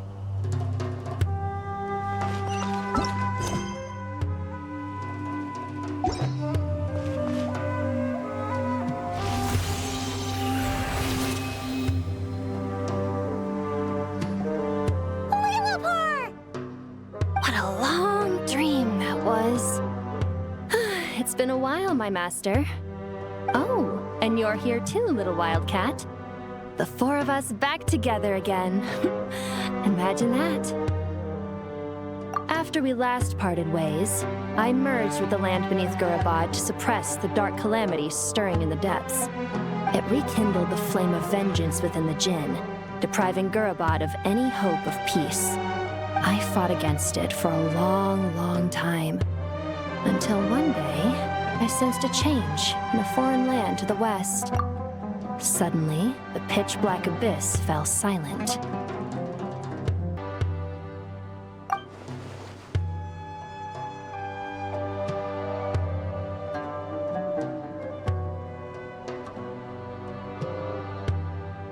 Once satisfied that that dark power could no longer bewitch the Jinn, I too fell into a deep slumber, from which I have only now awoken. Why have you returned to Gurabad, my master?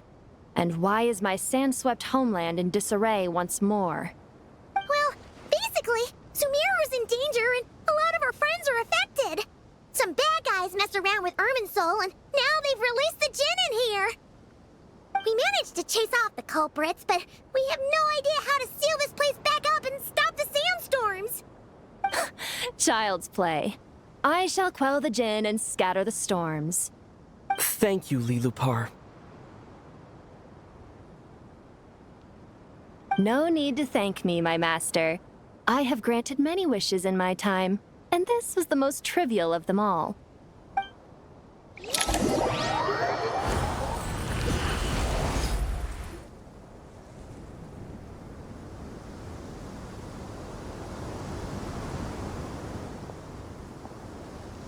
The sandstorm's gone. The sun shines bright again. When I said that we'd meet again under a lovelier sun, this was exactly how I imagined it. Yay! Although, honestly, Paimon would love to hang out with you more, even if the weather sucked. Well, there shouldn't be any more Jinn breaking out, right? Are we okay to head back? Sounds good. You can introduce us to your other friends. Another adventure begins. Lovely.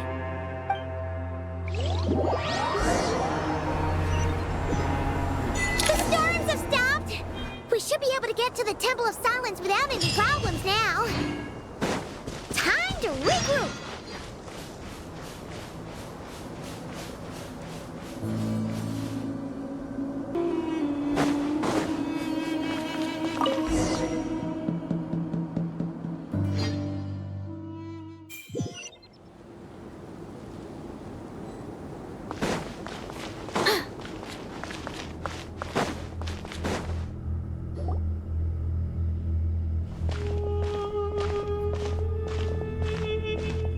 So, this is the Temple of Silence. I've heard the Nagarjanites mention it in passing, but I never imagined it would be this big. It's colossal. I thought the temple moved to the rainforest ages ago. When did they scamper back into the desert? I don't know. This plan sounds a little too risky for my liking.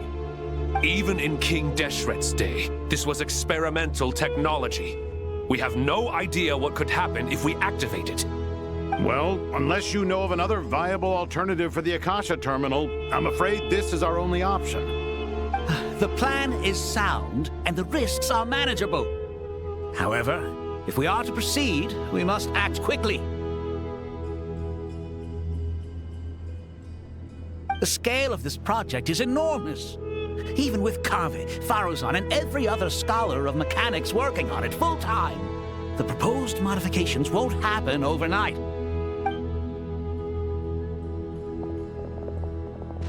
You're back. Everything all right? And who are they? Friends of yours? Pretty much everyone in the Temple of Silence is. This guy's Kave, and the one next to him is Alhaitham. Hello, I'm Jet, and this is Lilupar. Ah, a famous name from the history books. Pleased to meet you. A friend of a friend is a friend of mine, as they say. Who's they? Huh? Do people not say that? Not in the desert. Friends you can trust, but friends of friends? Gotta keep an eye on them. Still, I do trust the Traveler's judgment.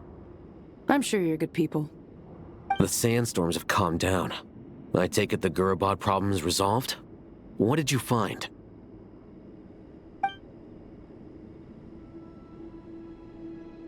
And after getting all smarmy with us, he trapped us there. Luckily, Jet used the mechanism outside to free us, and then we got Lilupar to put a stop to the chaos. Wow. Thanks for being there to help them.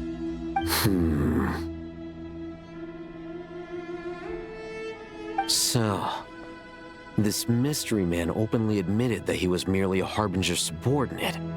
Yeah? Is there something weird about that?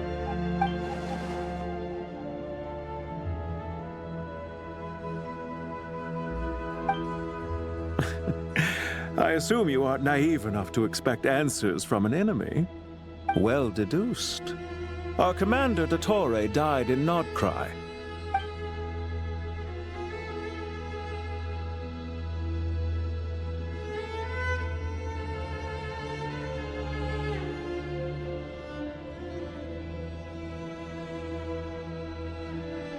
Are you wondering about his true identity?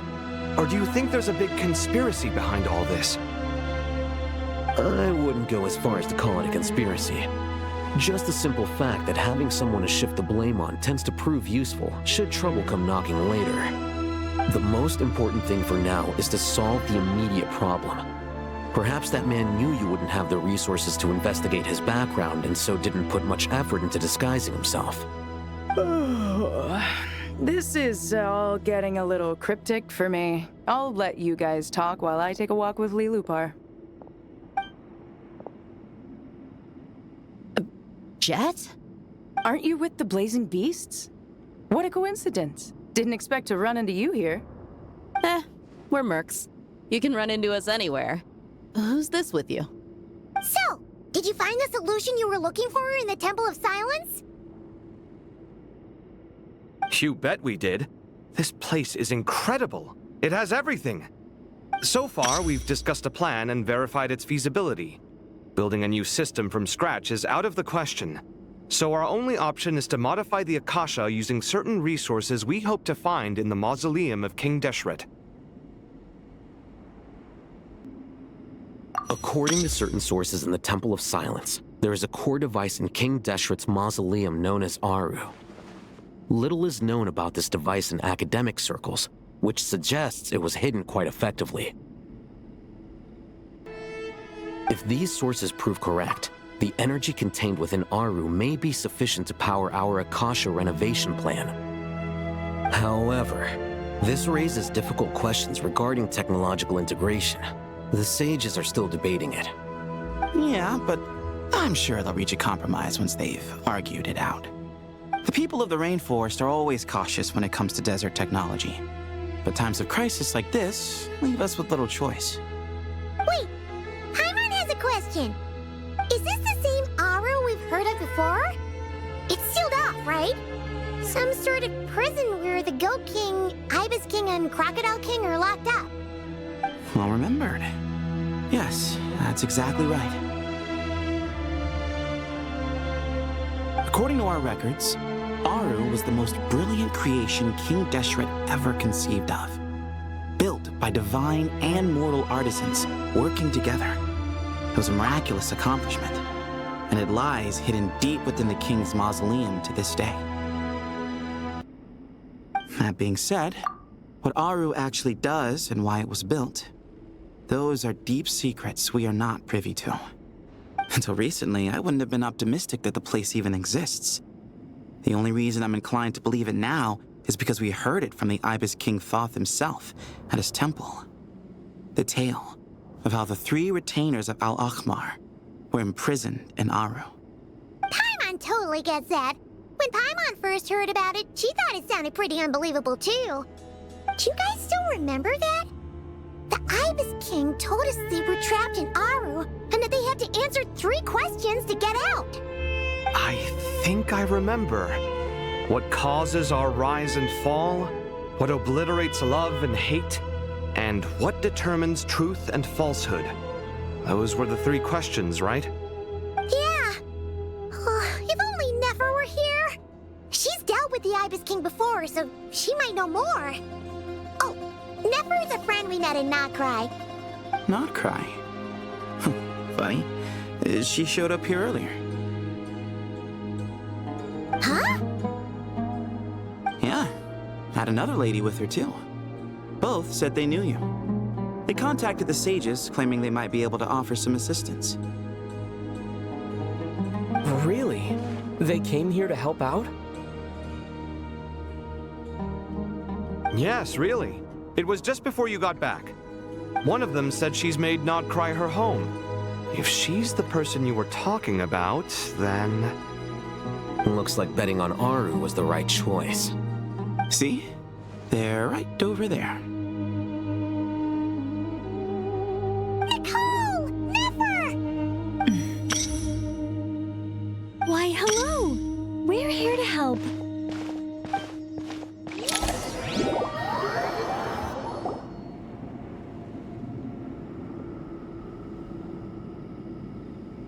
It's a good thing we left early. We almost got locked out. Locked out? What do you mean? Oh, you haven't heard? An invisible barrier has appeared around Sumeru's borders, cutting off all travel in and out. No one can leave and no one can enter. Sumeru has become a lonely island. Are the Fatui behind this too? Actually, no. This has nothing to do with them. I suspect it's a defense mechanism within Irminsul itself. Irminsul is the source of Teyvat's ley lines, after all, and Sumeru is the nation closest to it. I imagine this function was put in place to seal the entire region off in the event of serious damage, preventing the disaster from spreading to the rest of Teyvat. It may have been implemented long ago. But doesn't that mean that the people here won't be able to escape to other nations if the anomaly keeps spreading?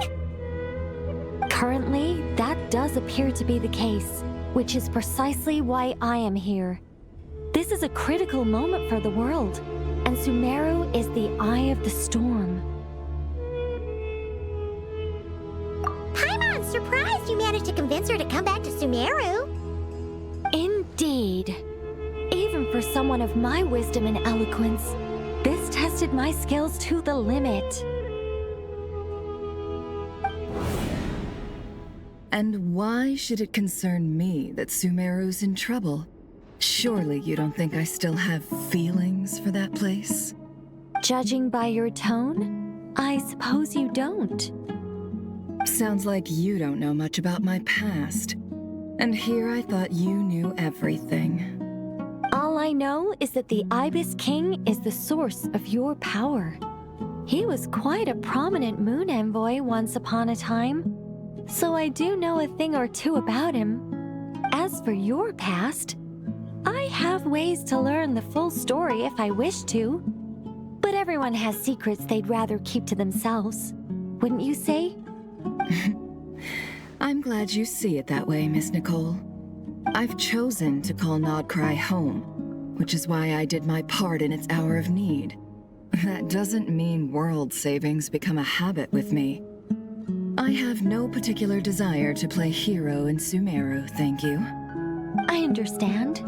Human emotions do not appear and disappear without cause. There is always a reason to be found behind both salvation and destruction. Still, if time has taught me anything, it's that human emotions are often complex and in conflict. That's why people change their minds about things all the time. But that's where we angels come in. Our duty, ultimately, is to guide people towards their deepest, truest desires and help bring them to fruition. So I wish to hear about your past, because I do not believe you are motivated by hatred alone. And if we still arrive at different conclusions in the end, that's okay.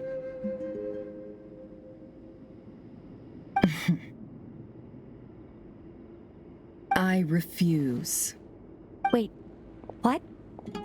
But I set the atmosphere and everything. Isn't this supposed to be the moment when we finally open up to one another? Is it? Maybe I'm not so good at reading the atmosphere.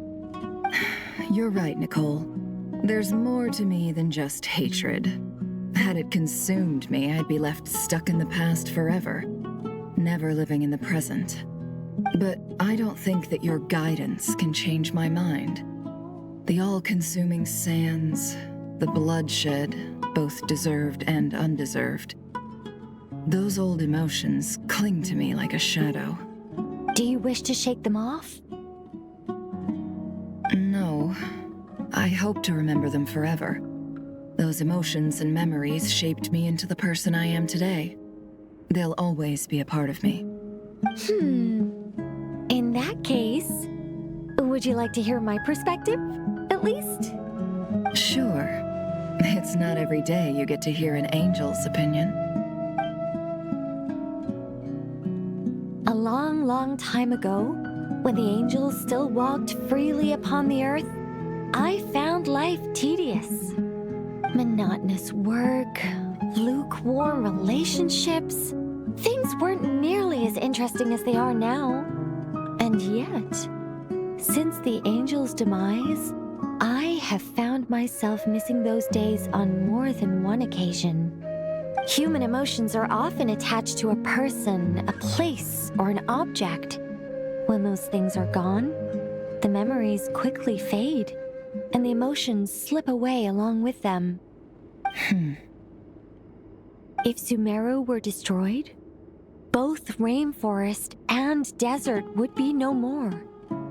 With the object of your hatred wiped from existence, it would not take long for the memories buried deep in your heart to slowly fade. Both love and hate are intense emotions, but they are nothing compared to the void left behind when they disappear. Most sophisticated, Miss Nicole. But anyone focused on the future could only ever applaud the destruction of the things they hate. Still, I'm a special case. Someone once told me that human memory is more selective than a Mora-hungry merchant choosing between customers. We all need a reality check once in a while, so we don't forget the truth. As much as I dislike Sumeru, this is no way for it to perish.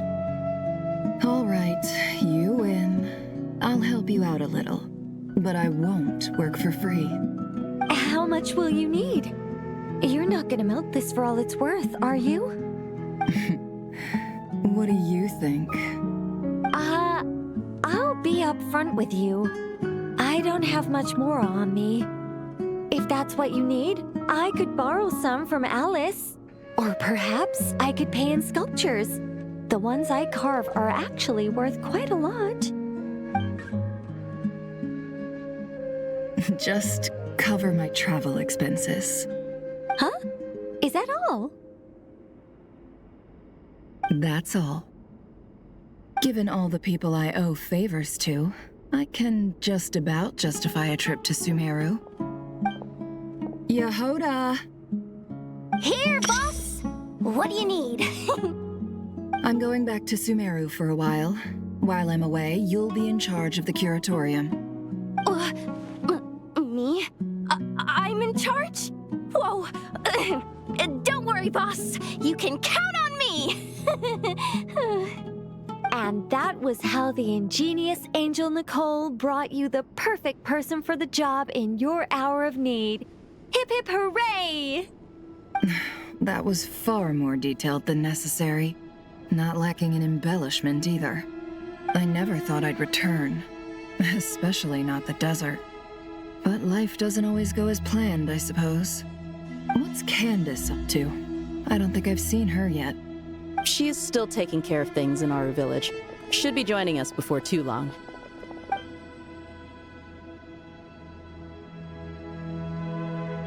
Oh, and sorry. Hope we're not interrupting anything. We have some good news, though. We're planning to go to the mausoleum of King Deshret to look for the legendary Aru, then use it to try and restore the Akasha system. According to records in the Temple of Silence, the mausoleum houses something called Aru's Chute, which can be used to establish connection with Aru. We still have some time before we leave, so there's no rush. By the way, who are these two new faces? Just call me Nefer. I'm based in Nodcry. Did I hear you mention Aru? Correct.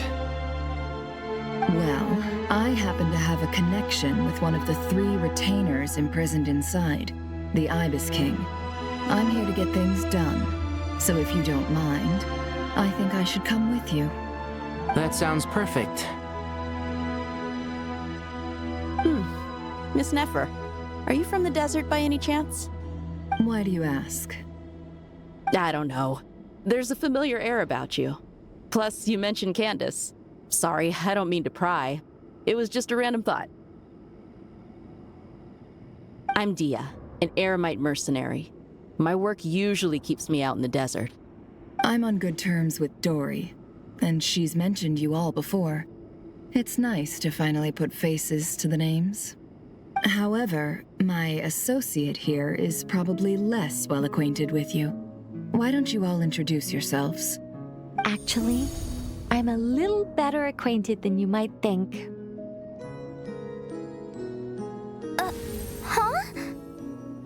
Huh? Are my eyes playing tricks on me? It looked like you spoke without moving your mouth. Ventriloquism. I have heard tell of it before. What is it, Kale? It's you! You're the voice who's been speaking in my head, aren't you? You encouraged me to report my dreams to the Dendro Archon, and got me to recite that magic prayer. I have many titles, but let's go with the most pertinent one. I am Nicole Rain, an angel who has lived since ancient times. An angel? Sounds like a big deal, but, what exactly is an angel? Oh, Well, we're a rather long-living race of beings. Not gods, technically, but we can still tell you a lot of stories from ancient history. Yep, and she's also an amazing sculptor. You could say she's a real creative type. Well, ma'am, if both the Traveler and Paimon give you rave reviews, you must be pretty impressive. Oh, please don't call me ma'am. I find it so awkward when people get too formal with me. Just relax and be yourselves. No need to be nervous. Miss Nicole, if it's okay, could I ask you a few questions? Yes, you may. I can see your heart is filled with confusion, and you are desperate for answers. I also know which questions you want to ask me. Why did you dream of Sumeru City in disarray? Why did those verses soothe the Jinn only when recited by you? I can guide you to the truth, but it involves a personal secret of yours. I'd prefer to speak with you alone, if possible.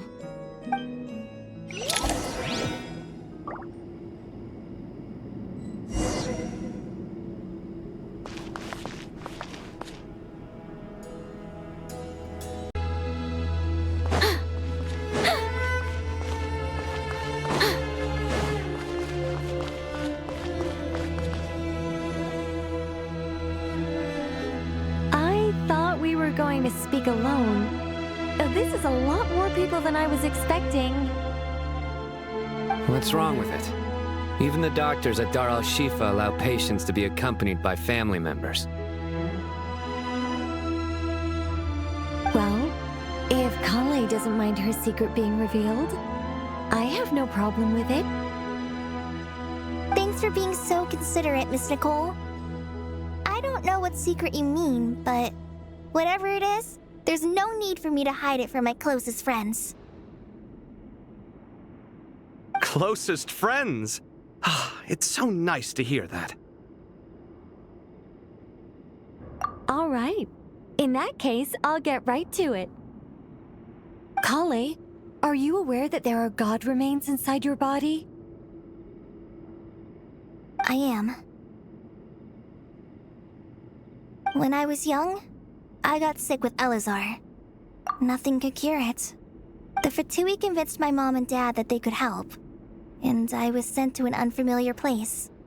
There were a lot of other kids just like me there.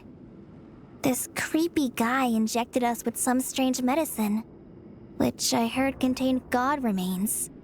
I can still remember the pain like it was yesterday. But thanks to the friends who've stuck by me all this time, I've gradually been able to overcome those memories.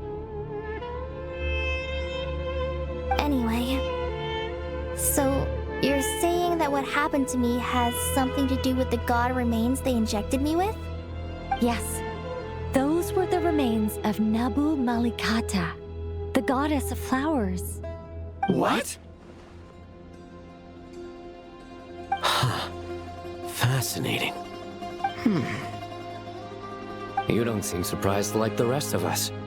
Why? The possibility crossed my mind when Kale recited the Goddess of Flowers song and calmed the Jinn. You made Paimon jump! What are you doing here, Lilupar? I was merely passing through when I heard the name of the Goddess of Flowers. Be assured that I share your surprise. You, with the hat. Are you certain? I sense no trace of the Lord of Flowers within her. Well, it is a very small fragment. Unless special methods are used to manifest its power, even her closest acquaintances would find it near impossible to detect. After the goddess passed away, her remains were scattered across the desert. King Deshret gathered all the pieces he could find and buried them in the Eternal Oasis. But some fragments remained unaccounted for. Eventually, the Fatui must have found a way to track some of them down. Presumably for use in some experiment. It's not an uncommon occurrence. You're more shaken than I thought. In one sense, you've been extraordinarily lucky.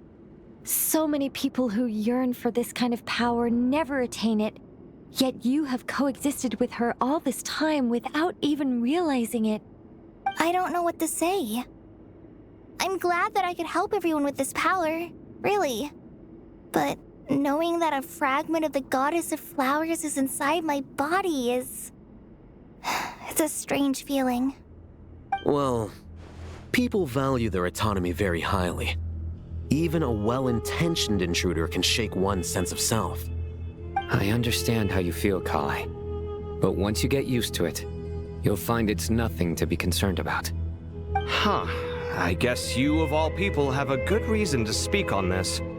2 good reasons, in fact. Incidentally, 3 is the maximum number of Hermanubis' Ba fragments that I could bear. Let me guess. Because 2's company, but 3's a crowd? Thanks for helping to explain the joke, Tainari. Not my intention. Goddess preserve me. I should take my leave. This boy in his wolf's head hat speaks much too differently from the Hermanubis I remember.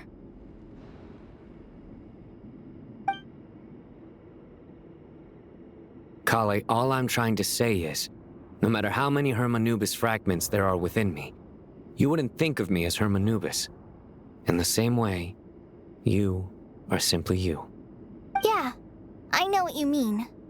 So about that dream I had, was it a warning from the Goddess of Flowers? Yes. Just like me, she was an angel created by the primordial humans, born with the instinct to guide living beings. Though her body and soul have perished, her essence retains its natural instincts. Even her smallest remaining fragments would do their utmost to send you that warning. The Mother of Dreams? Lord of Flowers and Oases? She must have had a premonition. That is why she gave that dream to you. We won't let her efforts go to waste. But I still don't understand. Why me? Yes. Why indeed? You weren't the only one injected with God remains, but only in you have her fragments persisted. I suspect it may be because of the firm will you showed in the face of suffering. She was likely assimilated by that will. Of course, this doesn't mean you have to shoulder any extra responsibility. As this young man said, you are who you are, and that will not change. All right. Any further questions from the family members of the patient? If not, we should head to the mausoleum of King Deshret. Let's move out. Time to put our plan into action. We all hope it'll work. But will we really be able to open Aru? And even if all 7 pillars of King Deshret agree to let us proceed, the scale of the work to follow is daunting, to say the least. Haven't you handled other big projects before? I mean, the biggest project I've worked on to date is probably the Palace of Alcazarzaray, I guess? But this is orders of magnitude beyond that. It's a total nightmare. Look on the bright side. At least this time you're actually here when Sumeru needs you most. You won't have to come asking me for details after the fact. Mock me all you want. But now that I'm here, things will be resolved far more quickly and smoothly than last time. Kave's self-doubt disappeared in an instant. Like magic. Well, this confidence is most gladdening. Now, go and pack your things. We'll head to the mausoleum as soon as you're ready.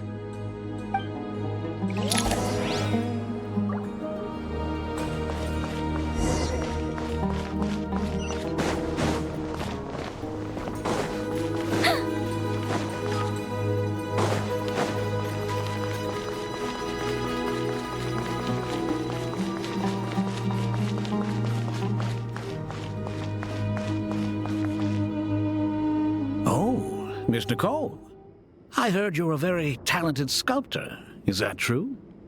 Oh, I don't know. I wouldn't want to blow my own trumpet.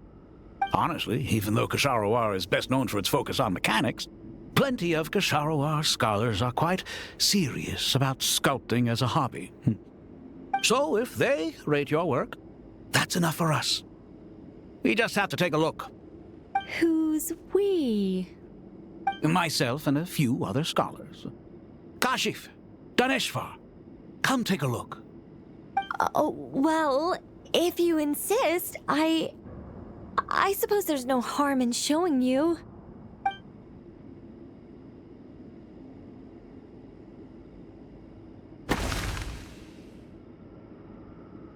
Whoa!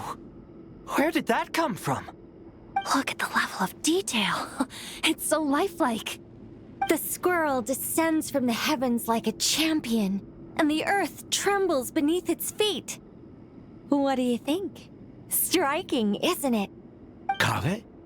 Kaveh, come here for a sec. Oh, and Madam Farazan, didn't you used to study in our darshan? Come take a look. All right, but hang on a moment. I have to finish reviewing this proposal first. You called? What is it, youngster? This squirrel statue. Isn't it cute? Oh, a squirrel. I wouldn't say cute per se. The realism is what stands out to me. Were you trying to carve a statue of a hero, young lady? Oh, a hero? I suppose so. Actually, I didn't really have a specific theme in mind. I just started working on it, and this is how it turned out. I see. Well, do you tend to read novels about heroes in your spare time? As a matter of fact, I do quite enjoy those.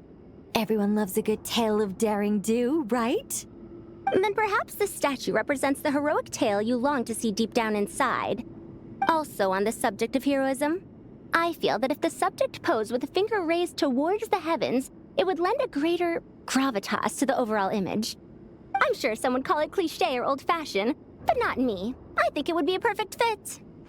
It has a certain classical beauty about it. Kaveh! Kaveh! Sorry, Madame Faruzan, I'm a little busy right now.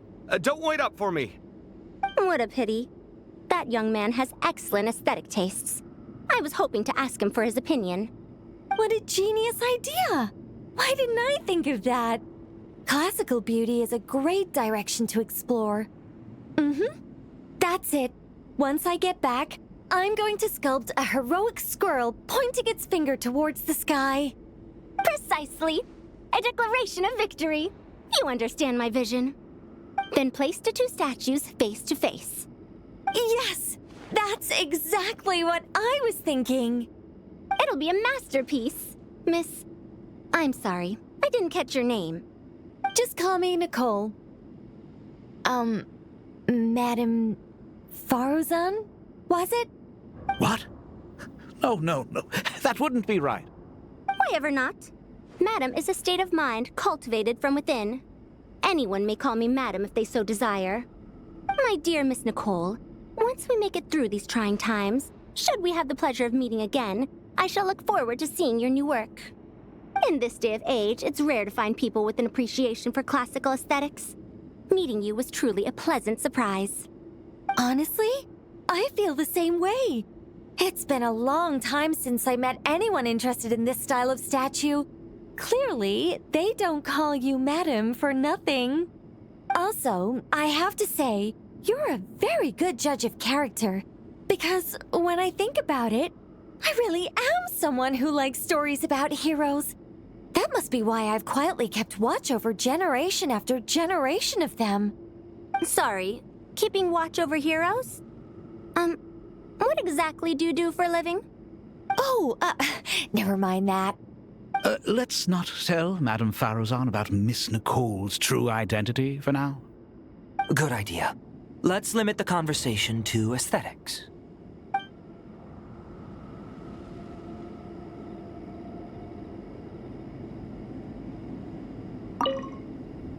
Let's not tell Madame Faruzan about Miss Nicole's true identity for now. Good idea. Let's limit the conversation to aesthetics.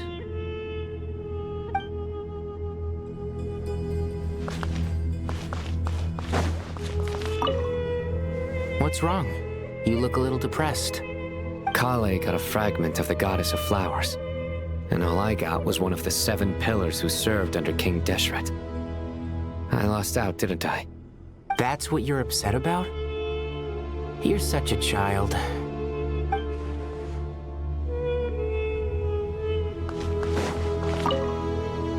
Oh, so many books. More than I could ever read in my life. But I've learned a lot that the textbooks could never teach me. I never realized that people in the distant past thought about some of the same questions we ponder today.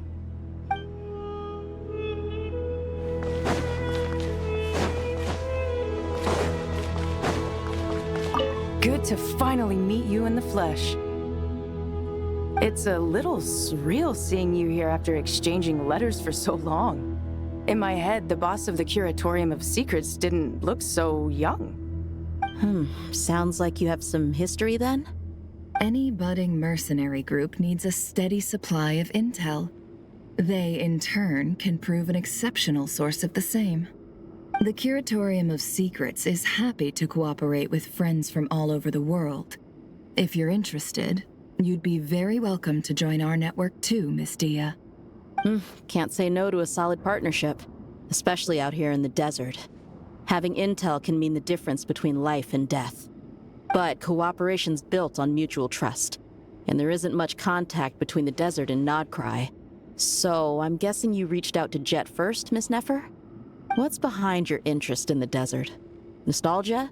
Or is there someone you're looking to take care of? Let's put all our cards on the table first. Things will go more smoothly that way. I like your style, Flame Mane. Actually, I had this same discussion with Jet before we started working together. To be clear, I have no intention of using you for any ulterior motives. And I have no enemies in the desert as things stand now. Were that to change, I wouldn't drag outsiders into a conflict that doesn't concern them. There's no point in doing certain things if you don't do them yourself. Wouldn't you agree? Well said. Taking responsibility for one's own affairs is the way of the desert folk. Huh. It's like you're one of us. You sure that's a compliment? Absolutely. I'll take it. Perhaps we can discuss our cooperation in more detail now? Sure. I love working with no-nonsense people. And you certainly fit that description. I look forward to a fruitful partnership. As do I, my friends.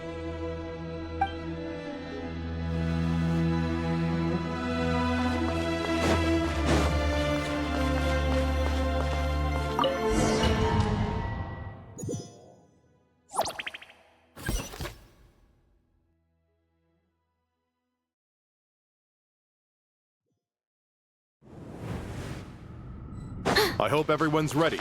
We'll be arriving at our destination very shortly.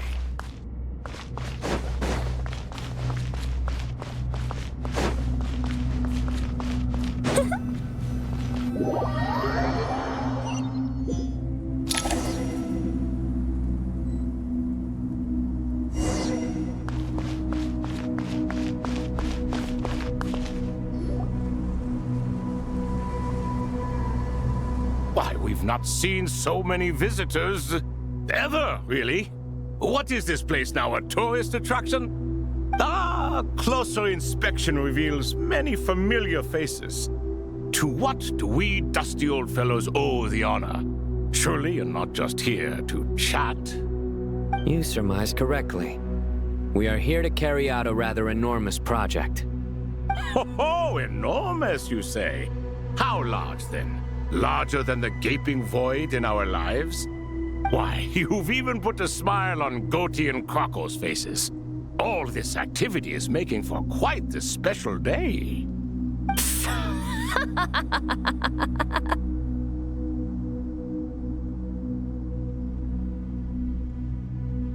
I know that laugh. Lilipar? What on earth are you doing here? Oh, this is hilarious. Turns out good things really do come to those who wait. As long as you stay alive long enough. When did you three get locked up in here? And still you act all high and mighty, putting on a show for the younglings. Truly hysterical. Why, you... Yes, I know. No need to shout. You're right, Lilipar. Goatee, Crocco, and I all have the same problem. But didn't King Deshret seal you away? How did you break free, and how did you get in here? Who knows? Perhaps you can ask my master one day, should you ever get the chance. Behold, the executioners of old. Some have turned into fragments residing in human bodies, and others are imprisoned eternally, leaving not a single shard behind.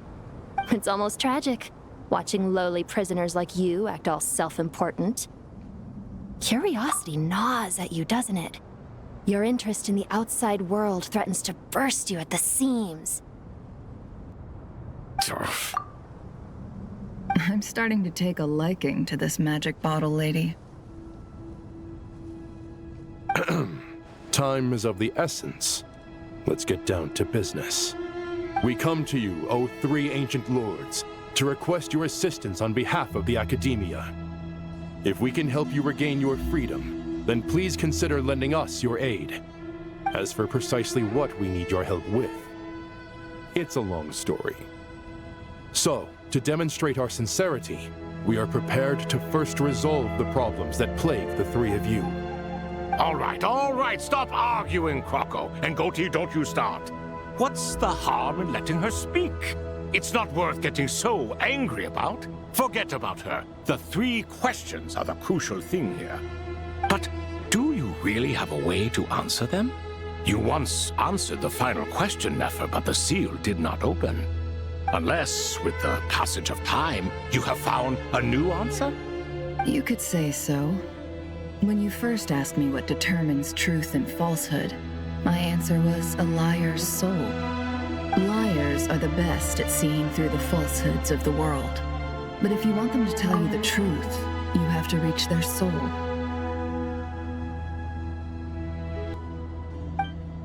I think that makes sense. I found it quite compelling myself, and I told Nefer so. Unfortunately, it brought us no closer to liberation. Well, that's simply because it was my answer, not the one King Deshret was looking for. Can you guess which answer Al-Ahmar wanted then? Time. And that's not only the answer to the final question, it's the answer to all 3 of them. All things wax and wane with the passage of time. Love and hate eventually fade into nothing. Current affairs are always fraught with conflict and controversy. Only time can distinguish between right and wrong.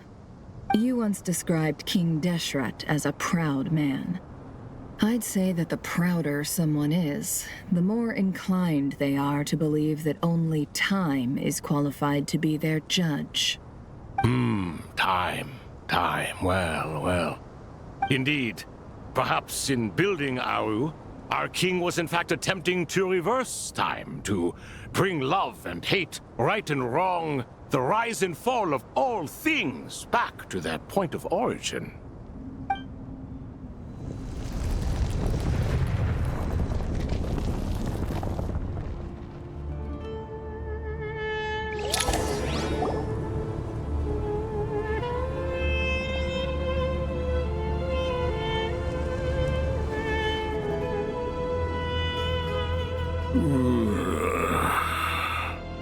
This is the most eventful day I have experienced in a long time. You have my sincere gratitude. Are those 3 of the 7 pillars? Turns out the statues were quite faithful to the source. You 3 seem to be in good spirits. Prison can help a person grow and learn to cherish what they have. Nevertheless, after everything you've done for me, I sincerely hope you never have to experience it for yourself. Hello, Nefer. It's good to see you, Thoth, the Ibis King. Nice. Definitely puts my mind at ease, seeing you 2 getting along so well. Should we maybe introduce ourselves, or... Sure. I'm Sethos, the current leader of the Temple of Silence. This is General Mahamatra Sino, and this is the former Spontamod sage, Cyrus. But I'm guessing none of that means a whole lot to you. Everything is equally new to us, in truth. We've been gone from this mortal world for longer than you can imagine. Let's hold off on the introductions for now. We can always ask Nefer about you later. It'll give me something to talk about with my chosen disciple. You're like a helpless parrot. Gods and people of yore are not necessarily welcome in today's world. Self-awareness is one of my finest qualities. I thought I ought to share its fruits with you 2. Is that so? Well, I think we'll take it in stride, just as we did with the 3 questions. Let's not forget, it was my persistence that won you both your freedom. Fair point. I have to applaud your persistence. And I must praise you for your wisdom. Now, state your wishes, young ones. I'm sorry? Why, your tremendous accomplishments deserve a reward, do they not? You must let us do something for you in return. General Mahamatra, what do you think? I won't beat around the bush. Sumeru is facing a crisis the likes of which have never been seen before. And we need your help. Every calamity throughout the ages has been connected to us in one way or another, whether we were its cause or consequence. Whatever is wrong with Irminsul, it severely affected the Dendro Archon. She fell into a coma and is currently receiving treatment from the Dendro Dragon. The Dendro Dragon? I'm sorry, the Dendro Dragon is helping to heal the Dendro Archon? Not a pep, surely. Not vicious, cruel a pep who possesses no virtues aside from her basic instincts. Ah, good heavens. Oh, I shudder to think what could have caused Lesser Lord Kusanali to suffer such a plight. Still, why would the Dendro Dragon lend you her aid? She has always held nothing but contempt for the Archons. I suppose she and Kusanali must have some history. You can help us make history, too. A smooth talker. Well said, lad. Currently, no one can connect to Irminsul. We hope that by opening up Aru and making some modifications to it, we can use its technology to our advantage. Unfortunately, Aru is an imperfect creation. King Deshret never managed to realize his full vision before his death. Much remains to be done if it is to be pitted against Irminsul itself. Besides, I hear your reasons, but to give Aru up over such would be... The archaeological records clearly indicate that although Aru's construction took a long time, it was not beyond human means to achieve. Modern technology should solve the efficiency issues. We have no choice but to go all in on this. This is by no means a threat. But the only reason we helped you escape from Aru was to gain the necessary leverage to negotiate with you. You asked us to state our wishes, and we have. Each one of us here needs your help, as do all the thousands of people living in Sumeru. They need you, and they need Aru. What do we think, my fellow old fogies? Shall we lend our support or not? Since you ask so nicely, naturally. Naturally what? Are you for or against? I simply mean we shall do what comes naturally. You claim that you wish to open Aru.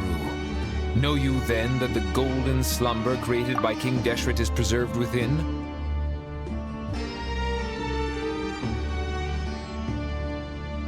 We do. We understand the risks involved. In all likelihood, the mortal world will never again be able to replicate King Deshret's work. Never will there be another chance to come so close to creating a utopia. Knowing this, are you sure of your decision? We are sure. Before people can dream, they must first live. If your minds are made up, very well. We shall summon our erstwhile colleagues to discuss this further. Saint Shezepank, Saint Bennu. Once you surrendered to silence and were buried with King Deshret. But now, we invoke the right to awaken you with our voices.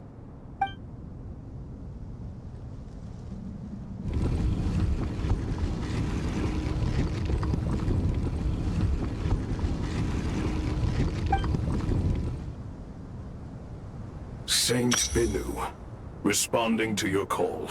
3 kings detected. Initiating autonomous will.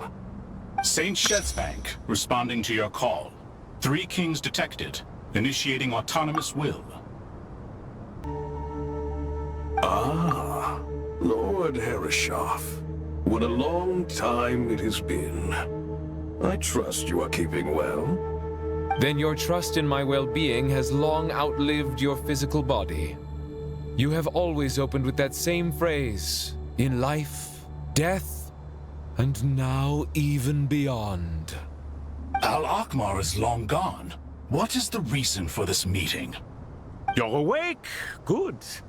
We are voting on whether to give the people of present-day Sumeru access to Aru and permit them to perform technological renovations. You have the right to support or oppose the motion. Aru is the pride of Al-Ahmar. Opening Aru requires the unanimous consent of the 7 pillars. I hope you have a convincing reason to present to us. Sumeru is currently in the midst of a major calamity. Let us not forget that while Al-Ahmar was a stern ruler, he was also a teacher of wisdom. A god without his people shall cease to exist, and King Deshret's greatest wish was to provide protection for his people. Let us then honor our God King's wishes as we consider our decision. I do not mean to mock these proceedings, but what is the point of a unanimous vote when we know that the last of the 7 pillars, the Dendro Dragon Apep, will never communicate with us? This will no doubt surprise your mechanical mind, and I have no intention of trying to persuade you it is true. But Apep is, in fact, healing the Dendro Archon as we speak. Huh? Can someone attest to this? Do we have any proof? I ask the 3 kings. Can any of you vouch for the truth of this claim? Naturally, the Ibis King, Thoth. What? It was Thoth's disciples who revealed the truth to us. We need not debate its veracity. Simply let Thoth bear accountability. That way the rest of us may have a clear conscience. Perish, you diabolical fiend! I awakened our former colleagues for you, supported your opinion, and backed your decision. What sort of fiend would do that? I miss the days when Hermanubis was still around. At times like this, he would offer to take accountability. What are you trying to say? Is my word worth less to you than Hermanubis's? Hypocrite though you are, Lord Thoth, you are humorous in equal measure. How could we bear not to associate with a character such as you? I, Saint Shezpank, approve the Goat King's proposal. Since King Deshret is no more, we shall receive no reprimand for acting beyond our remit. Nevertheless, I sincerely hope that those before us understand the significance of what they intend to do. Remember, the moment that Aru is liberated, the myriad souls residing within the Golden Slumber will return to the ley lines. And once the ley lines flow again, these souls shall in turn be received by Irminsul. To take this step is to bring the perfect afterlife created by our king to a permanent end. We understand that well, and we have decided to proceed regardless. Furthermore, the contemporary human perspective would contend that confining souls in this way is no act of benevolence. The deceased have a right to rest in peace. King Deshret's creation is clearly a place of rest and peace. It is just that many do not see it this way. But no matter. Saint Binu approves. Hermanubis' representative and the Dendro Dragon Apep made their choice ahead of time, while the Goat King, Ibis King, and Crocodile King have also granted permission to liberate Aru.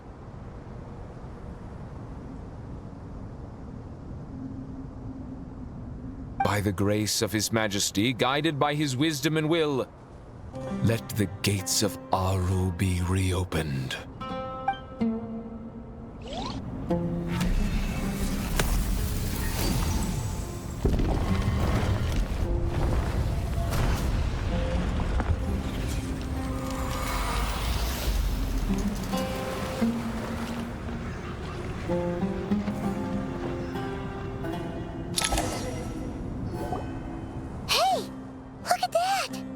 What's this? Are we under attack? No. Wait, it's...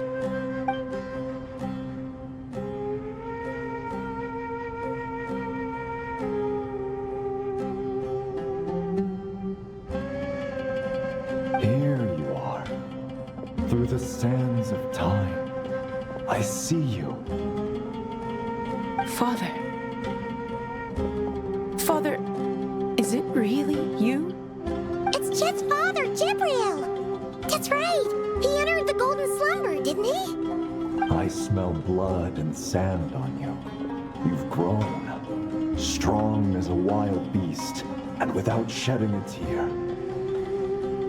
You have to leave, don't you? Please, just answer me this. What should I do for you? This meeting is a blessing from the gods. My soul, once imprisoned along with that of Samael, is finally free. I am truly grateful for the chance to see you again. That the dead should meet the living is itself a miracle. One brief, precious moment is enough. Enough to set my heart at ease. Do not weep for me, Jet. I know you will accomplish many great things in your life.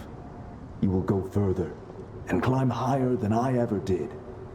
All I ask is that you take good care of yourself.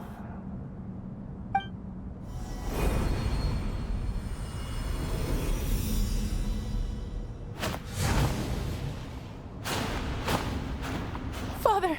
Father! Father. Hey, Jet. Do you want something to eat? Maybe it'll help you feel better. I'm fine. Thanks, Paimon. It was just a little sudden. The chance to see my father again meant the world to me. He was trapped in the golden slumber for our sake. And now, after all this time, he can finally rest in peace. I'm glad. It's a huge relief. You've grown strong, Jet. More than enough to fend for yourself. Yeah. I'll leave the past in my memory where it belongs. My family, the good times and the bad. Goodbye, Father.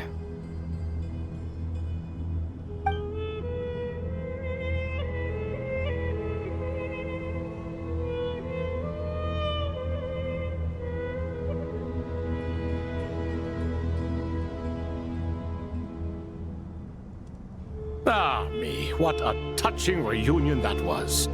It seems we did a good deed today. We three retainers, once imprisoned for our iniquity, are surely the least qualified to judge whether this deed is good or bad. Either way, Aru is open. Now you have your opportunity, and with it, whatever trouble may ensue.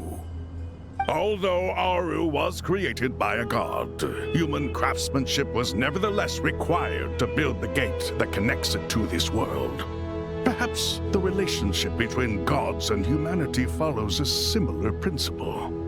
As for your proposed renovations, we cannot determine which functions to keep or discard. Proceed as you see fit, but please entrust the task to your most accomplished scholars, or Bennu will be most displeased. It matters not.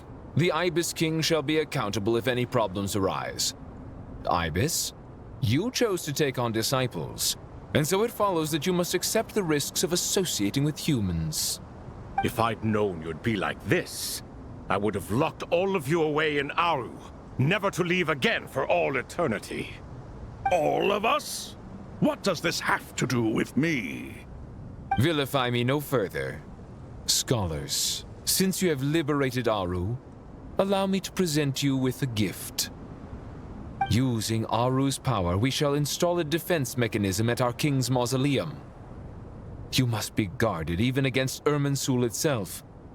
This shall afford you some convenience.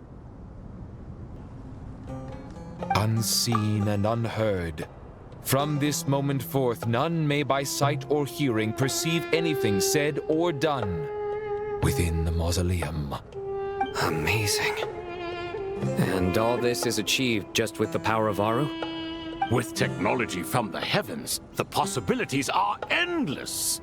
Just because King Deshret did not use it for this purpose does not mean that it cannot be done. So, marvel away. This is the reward you have earned. All right. Well, that resolves the issue of confidentiality. What about the technical side? Do we have the manpower? Why, yes. I've already contacted them. It'll be here soon.